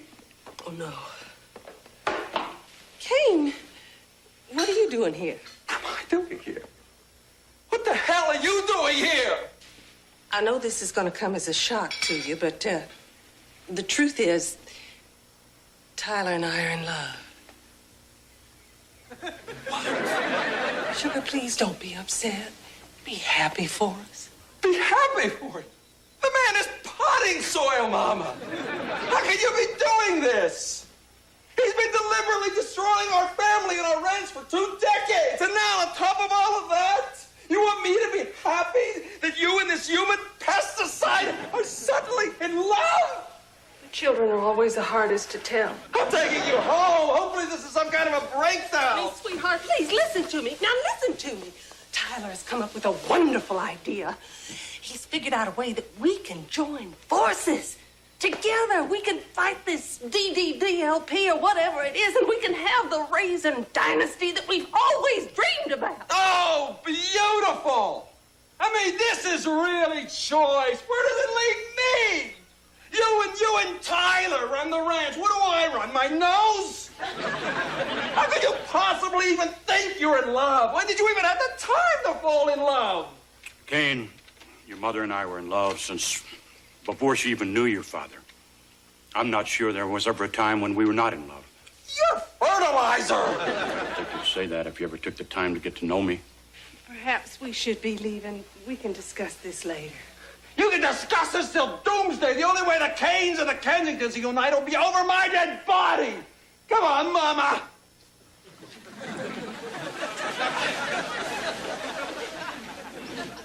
Whatever you say, Mr. Kensington.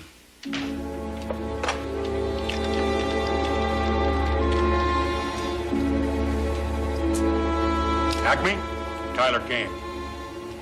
Now, your time is running out. I want Kane Kensington eliminated today.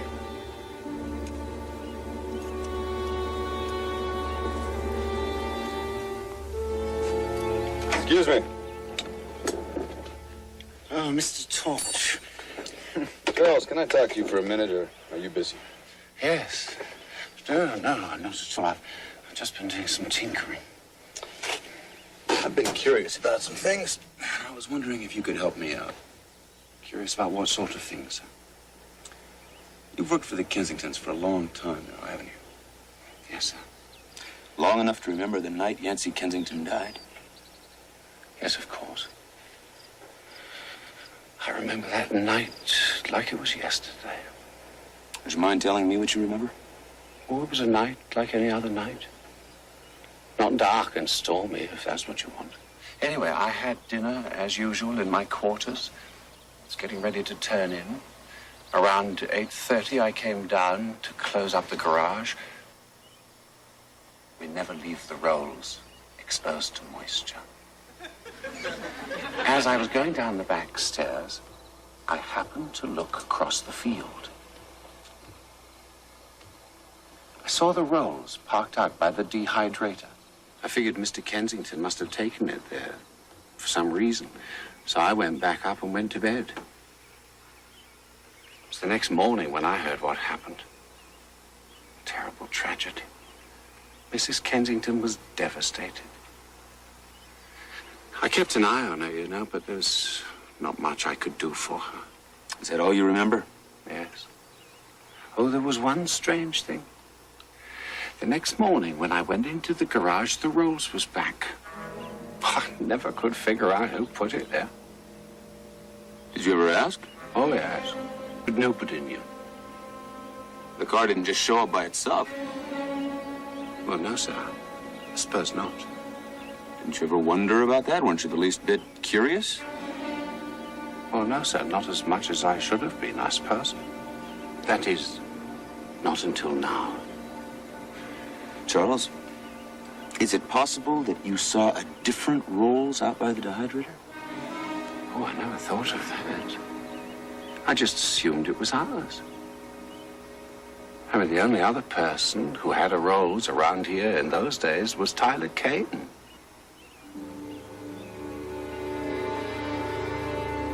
Kane, I know you're upset, but you just don't understand. How do you want yours? I don't care. Dry up with a twist. I don't know if I can explain this to you or not, but there was once a Tyler Kane you never knew. A Tyler who was much different from the man who's been trying to ruin us all these years. This Tyler was a fun-loving man, an enchanting man, and your father's best friend. He changed, yes. But he changed because your father swept me off my feet. Tyler lost me and he was angry. Who wouldn't be? Think about this. If Tyler Kane hadn't once been a man that your father and I loved a great deal, do you think we would have named our firstborn son after him? That's right. We do have the same name, don't we? I'm sorry, Mama. That doesn't change things. He's still playing with your feelings to get what he's always wanted. Kensington raisins. That's not true. He's still dragging me in front of that environmental protection hearing today. You could say what you want about him, but to me, he's still the same unscrupulous, immoral bastard he's always been. But this time, he's met his match. Now, if you'll excuse me, I have to get dressed for my day in court. Well, don't forget it's your brother's day in court, too. Well, I can't be two places at once, Mama. You promised that if Kevin went back to jail, you'd testify that you lied when you accused him of murder.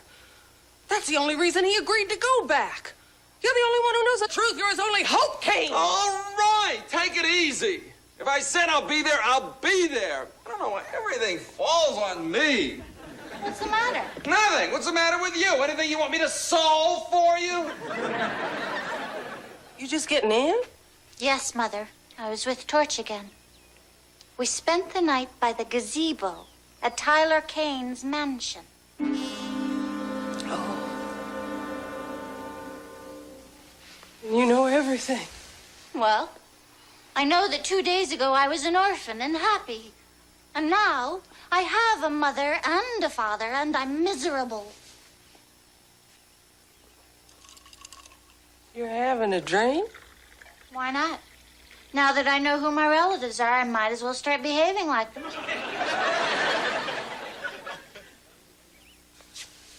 I don't know where it all went wrong, Tiffany.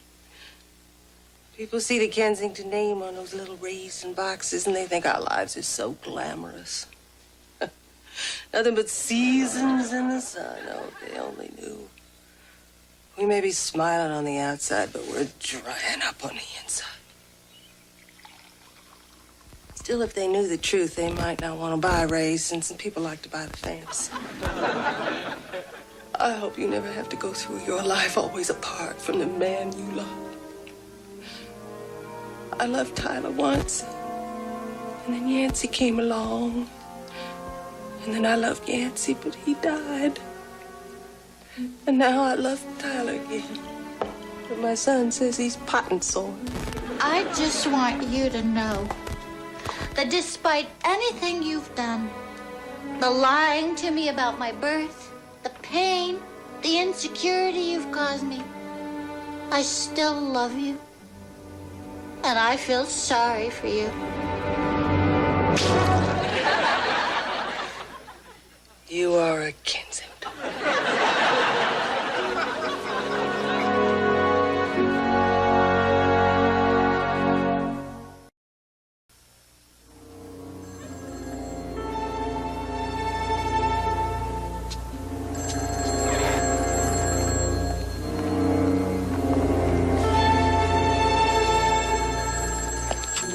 Hello? Hello, Billy. empty one.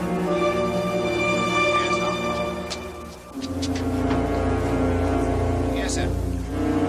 Yes, sir. I was just finishing up now. Absolutely, sir. As you wish. I always do.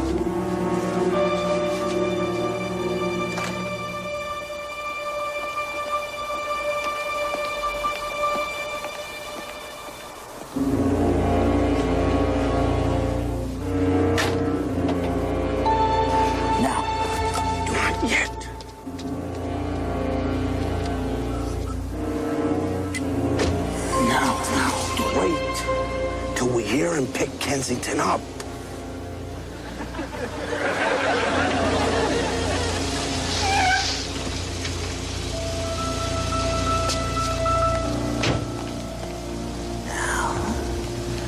Now. I have some good news, sir. I think I have the problem with the rolls solved.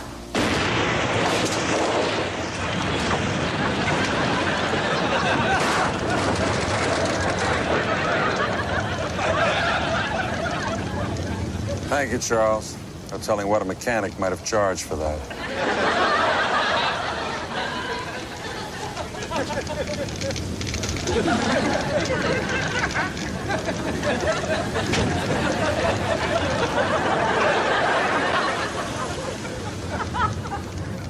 Damn!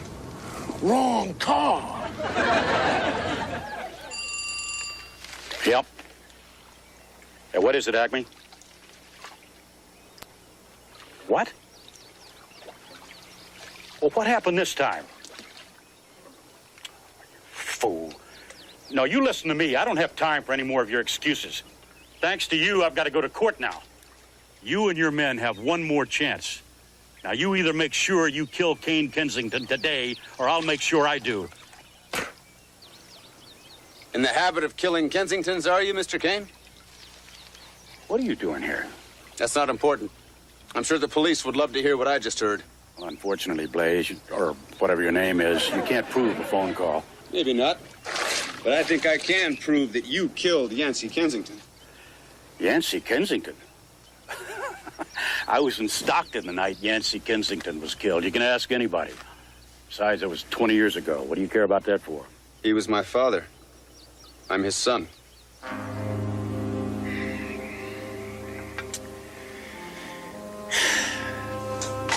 So you're a drifter, right, Flame? How much is it going to cost me to get you to drift on? I didn't drift here for money, Mr. Kane. I drifted here for revenge. Well, in that case, I'm going to have to make an unfortunate change in your plans.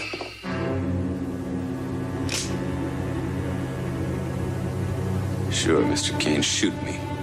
Splatter me all over the room. You've killed before, you can kill again. Maybe you're too used to having someone else do your dirty work for you, is that it? You afraid to take the responsibility for once, Mr. Kane? You afraid to pull that trigger yourself, huh? Afraid?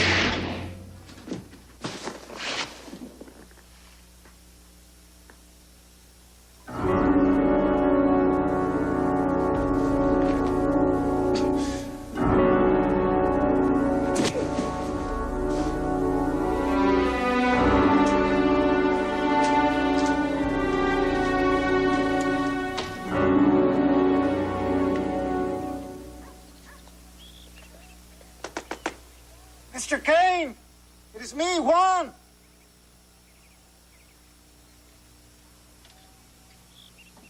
Mr. Kane!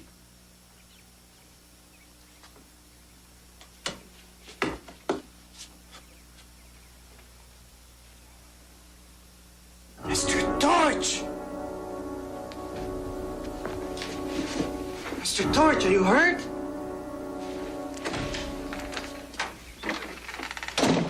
I hope I didn't keep you waiting, madam.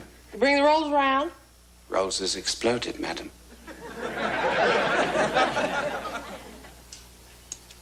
The wagon in. Where's Kane? Mr. Kensington left early for the hearing. He said he'd meet you there. Juan, what is it? It is Torch. He's hurt. What? I found him in Tyler Kane's study. He's been shot. Oh, my God! He's in the back of the truck. I'm rushing him to the hospital. I just thought I would stop by here first and see if anyone wanted to rush with me. I've got to go to Torch, Mom. Of course you do. I know Kevin will understand. Come on, Mom. What do we do? We've still got to go to the courthouse. Are you all right, man? Juan said he found Torch in Tyler's study. Do you think Tyler... Come on.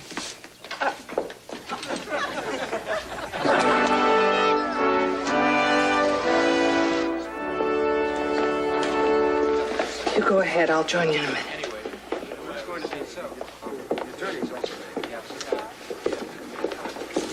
How obvious can it get? To me, that seems I don't even know why. Excuse me for interrupting. Charlotte. Could I speak to you for a moment? Well, of course, excuse me. What is it? You look upset. Torch has been shot. They found him on the floor. Your study. Tyler, you have to tell me the truth. Did you shoot him? Yes, I did. In self-defense. What? I had to. He came to me wanting money. He was blackmailing me. Why? He threatened to tell the whole town the truth about who his father was.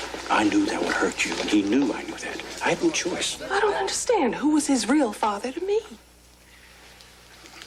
Torch is Yancey's illegitimate son. Oh, no, that's a lie.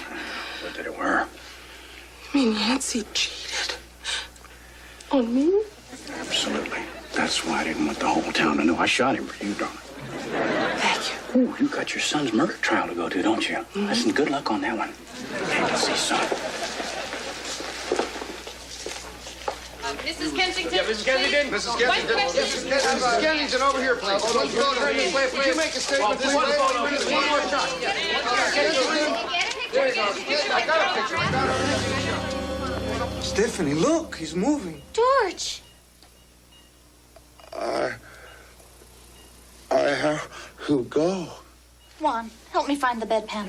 No, I mean to the trial. Torch, you can't. I have vital information. It's vital you rest. You've been shot in the chest. You're on intravenous feeding. They're monitoring your heart. You've been catheterized. Damn.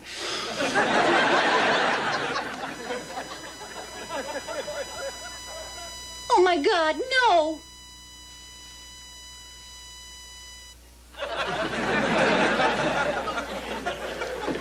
All rise.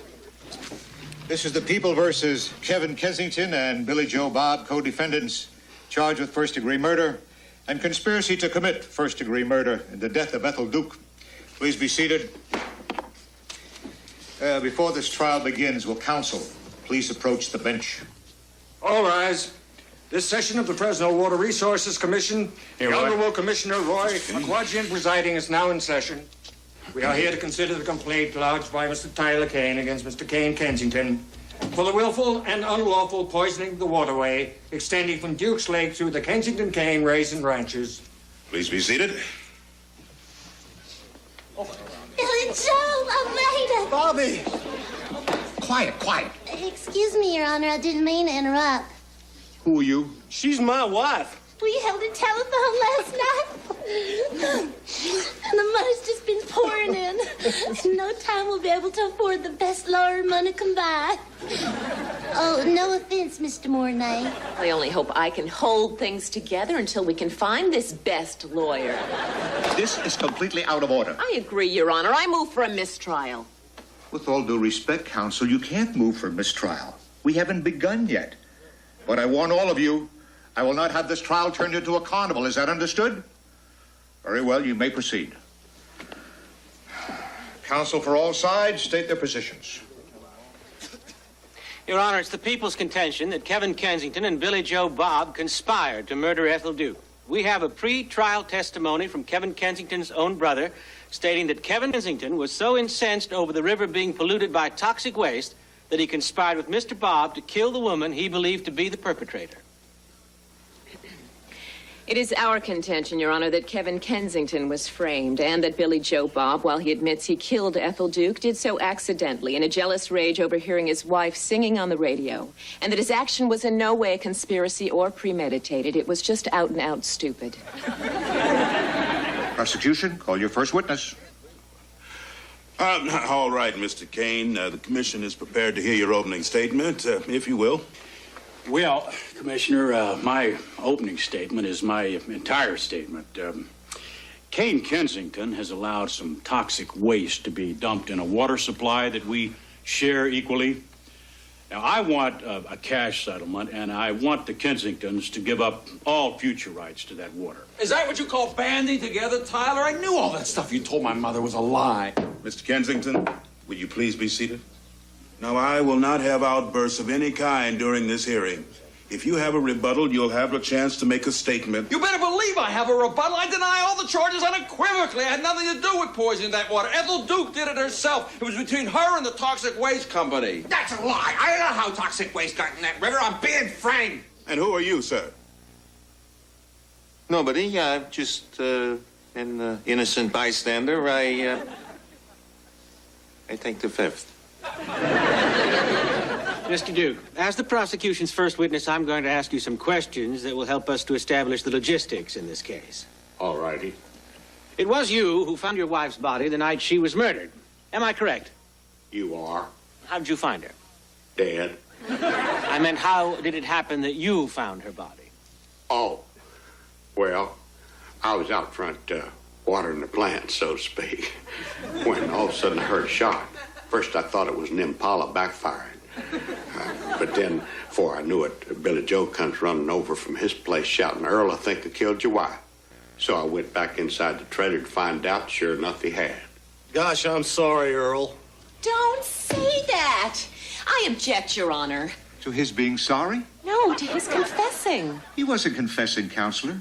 In the eyes of the court, he was merely expressing sympathy for the plight of a fellow human being. Well, in that case, I move for a mistrial. On what grounds? I'm very scattered today. Request denied. Does the defense wish to cross-examine the witness?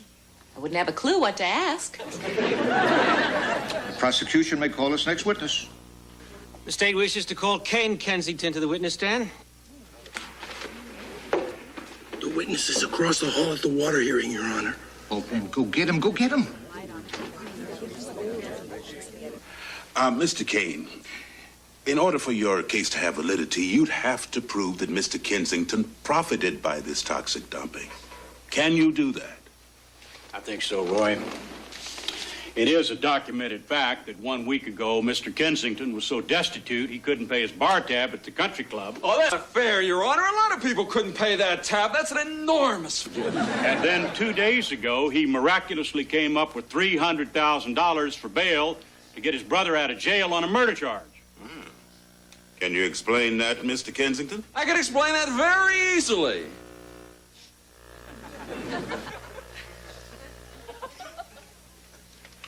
The truth is that that money was given to my brother by Acme in hopes that my brother would keep quiet about Acme's arrangement with Ethel Duke. That's a lie. I'm taking the fifth.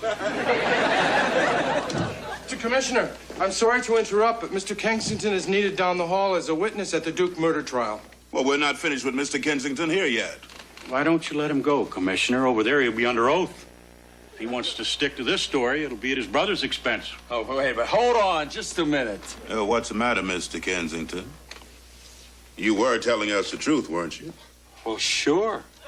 Well, maybe we should all wander over. I think Mr. Kane makes a good point.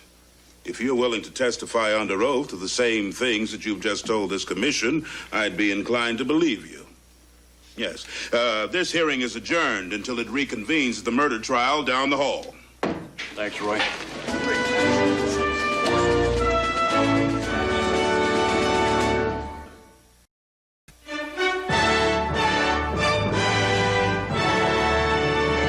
Your Honor, since Mr. Kensington's testimony in this trial is felt to have a bearing on the water hearing across the hall, the water hearing has requested to be allowed to witness testimony. Then tell him to witness it quietly.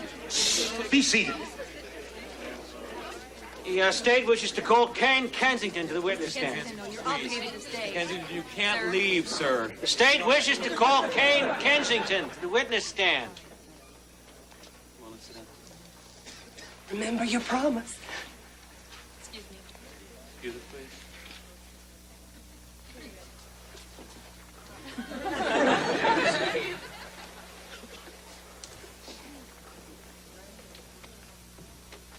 Do you swear to tell the truth, the whole truth, and nothing but the truth, so help you God? Of course I do.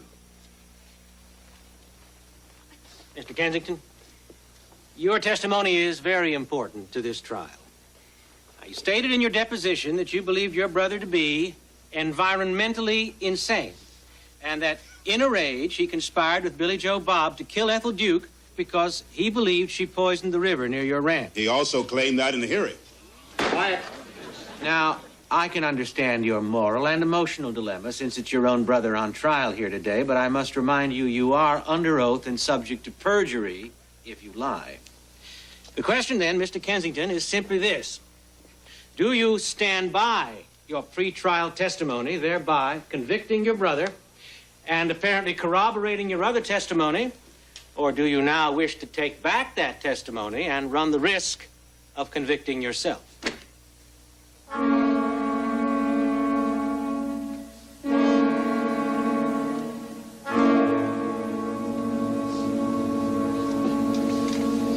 Your Honor, I've done my share of lying in my life. It's not something I'm proud of. Maybe if I tell the truth this one time, I can make up for all those lies. The truth is, Your Honor, that my brother is in cahoots with Billy Joe. What? Quiet. Order. Kane, how could you? Lying, Your Honor. Who are you? Nobody. I'm taking the fifth. Your Honor, that man has perjured himself. I move he be given the death penalty. You poisoned that river, Kane, and you know it. Your Honor, I'd move that man be declared mentally insane. Mr. Kensington, sit down. Order, do you hear? I'll have order in this court, or I'll clear the courtroom. But, Your Honor, please, if you'll only listen, my co-defendant's wife can prove that Kane polluted that water. Tell him, Bobby Joe, about that meeting in the study. Your Honor, I object. This is highly irregular. Considering the irregularity of everyone here, Mr. Kensington, I'm inclined to go along with this. Swear that woman in. You swear to tell the truth, the whole truth, and nothing but the truth, so help you God? Always do. Kane had a meeting 5 days ago with Mr. Acme.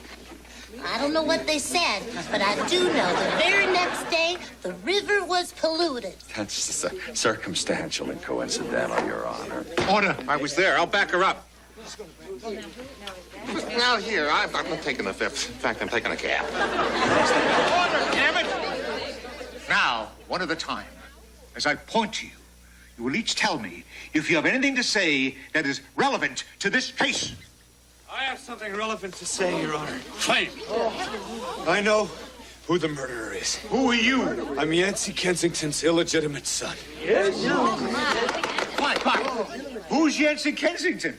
Nobody, Your Honor. He's dead. Yes. Dead is right. And he killed him. Killed him? He's lying. I never killed anybody. I never even shot anybody. Except him.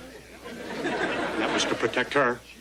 If you didn't kill Yancey, then what were you doing at the dehydrator the night he died? Tyler? I wasn't at the dehydrator that night. I had an alibi. I was in Stockton that night. Ask anybody. If you weren't at the dehydrator the night that Yancey Kensington was murdered, then what was your Rolls Royce doing parked there?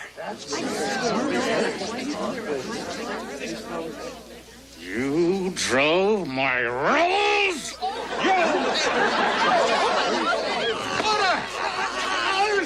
What the hell was I supposed to drive? You told me you wouldn't give me the impulse till after I killed Yancey. You stay put. Order. I only did it because he made me do it, Miss Kensington. You gotta believe that. You had Yancey killed? I might as well tell everything that happened that night. I was told to wait in the shadows. Tyler called Yancey from Stockton and told him to meet him at the dehydrator. Well, Yancey come out just like he said he would. And when he climbed to the top, I was waiting for him. I threw the switch and started the motor. When Yancey turned around, I pushed him in. I drove the Rose back to Tyler's place and went home. Ethel never knew. I know what I did was probably wrong. But I didn't do it out of hate or anything. I did it for a car. I rest my case, Your Honor. You can't rest your case. You don't have a case. You don't even have the right victim. This is Ethel Duke's murder trial, not Yancey Kensington's. Now, that man may have killed him, but can you tell me who killed her? All right, I confess. You're confessing to that one, too? Well, I might as well tell everything. My life isn't worth a damn now anyway. Good for you, Earl. It wasn't like it was with Yancey. I didn't kill Ethel for a car. Killed Ethel out of hate.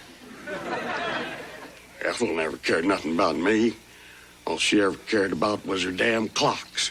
She's crazy about clocks, had clocks everywhere. She's standing there at the wall that night, cleaning one of them. I was sitting in the corner in my chair, cleaning my pistol.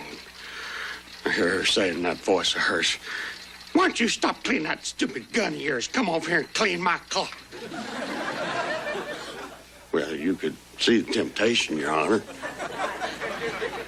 So I did just that.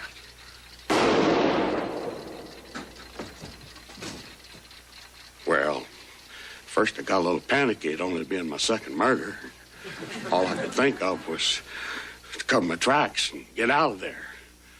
Billy Joe must have shot the radio right at the same time, because he'd come running over saying he shot her.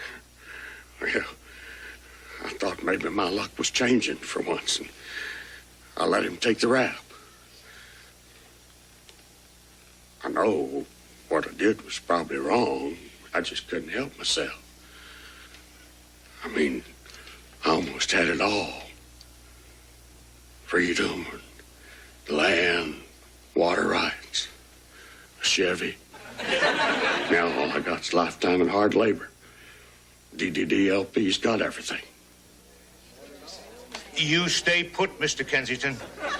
Bailiff, take Mr. Duke and Mr. Kane into custody. Charge them both with murder. Tyler.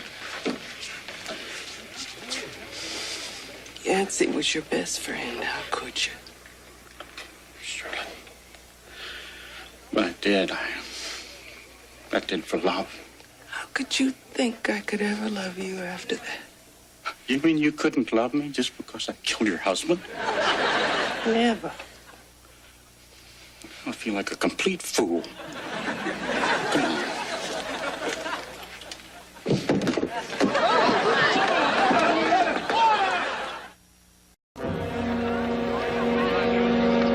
Before we adjourn this circus, could I ask what this DDTLP is that everybody keeps talking about? That's a big question here, isn't it, Your Honor? I am DDDLP, Your Honor. You? I am Don Diego de la Peña. And what do you have to do with any of this, Mr. de la Peña? Unfortunately, it seems my water rights have caused all of these problems. You own the water rights? Several centuries ago, my ancestors came to this territory. I have often wanted to visit the land which my ancestors left me. But until now, I have only been able to make the trip once before. As a young man, I came to this country and met a beautiful young woman. Actually, I met several beautiful young women. One such woman was the beautiful Senorita Ethel. For her love, I let her live on my land. She had only to collect the money for the water rights. Of my brief time in this country, she was my fondest memory. She and one other, the lovely Rosarita. To Ethel, I gave my land, but to Rosarita, I gave a son. This Rosarita, her last name was not Gonzalez, was it? Why, yes. You knew her? My grandmother's name was Rosarita Gonzalez. Oh, wait a minute. That's not exactly an unusual name with your people, Juan. What are you trying to pull here? This Rosarita, her child's name was Ricardo. My father's name was Ricardo. Mi nieto. Mi papacito. Wait a minute. If he owns the land, what happens to us? I'll tell you what happens. Since the land belongs to Don Diego, you'll be bound by whatever Don Diego decides to do. In the meantime, all charges against Kevin Kensington and Billy Joe Bob are hereby dismissed. This court is adjourned. George! Desiree! Don't you even think of touching me. Dawn, hold on. Hey, congratulations, and it's an honor and a privilege, really. I just want you to know that whatever you intend to do with that land of yours, well, the Kensingtons are prepared to offer you a real fair price. I'm sure you are, Mr. Kensington, but I'm afraid I will never sell. Never, huh? No, but I will give. Give? Yes. To my grandson, Juan. He will have it all now. Grandfather! Juan! Mr. Kensington, please. You do not need to worry. I don't? No. I will want to show your family the same kindness your family has always shown to me. What are you getting at, Juan? Your family will be welcome to lease the water rights from me for twice the money you were paying before. Kane, Yeah, Mama. you couldn't have hurt me more today if you had taken a knife and cut out my heart. Is this gonna be a lecture? What you did was unforgivable. Well, everything turned out all right in the end, didn't it? You betrayed the trust that your family put in you, Kane. As far as I am concerned, from this day forward, I no longer have a son. What about Kevin? Oh, I stand corrected. I have one son. Well, I suppose you have something you want to say to me, too. Yes. I'm leaving you, Kane. What? I know you thought I'd never do it, but I can't stand by a man who can't stand by his own brother. I can't stand it. The stage just keeps getting better and better. Glad you think so. It is for me. Goodbye. You'll be back. You won't be able to get along without me. I got along without you before I met you. Gonna get along without you now. Get out of here! Get out of here! Don't take a picture of this! Mr. Bob, how does it feel to be free? Great. We understand you're going to Bakersfield. I don't care what happens now. I just want King Kensington. I swear to you, we took care of it. How can I be sure? Trust us. It took a while, but we guarantee there's no way he's driving out of that parking lot alive. No, there he is. Mr. Kensington, hold it, Mr. Kensington. You can't leave yet. What?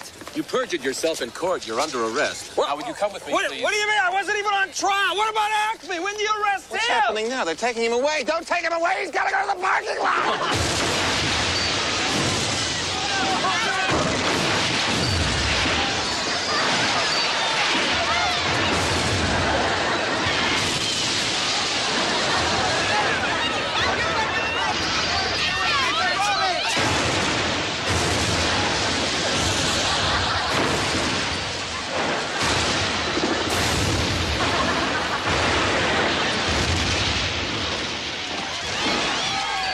You're fired.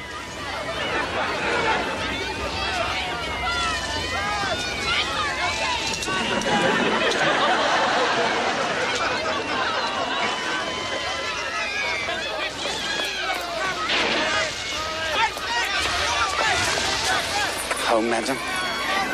Please.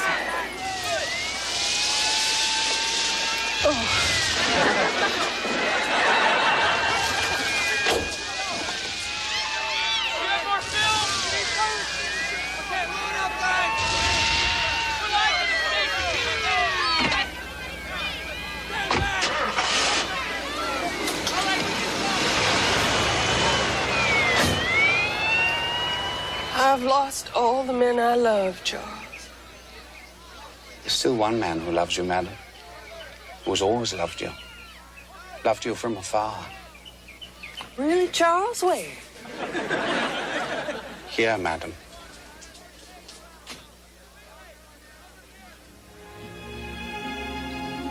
Charles. come back here.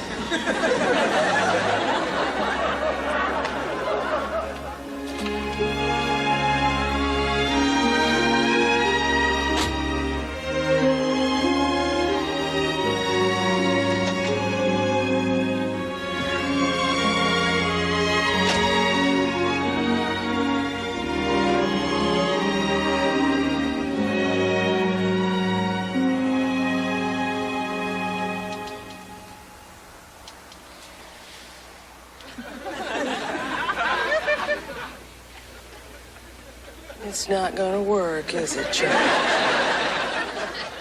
No, madam.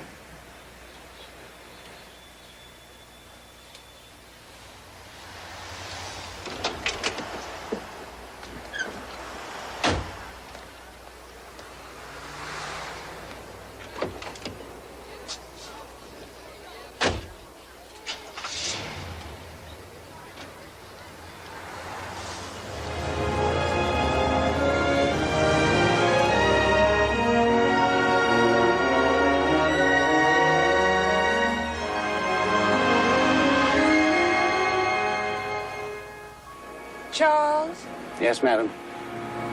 I was just thinking. Thank God tomorrow's another day. Yes, madam.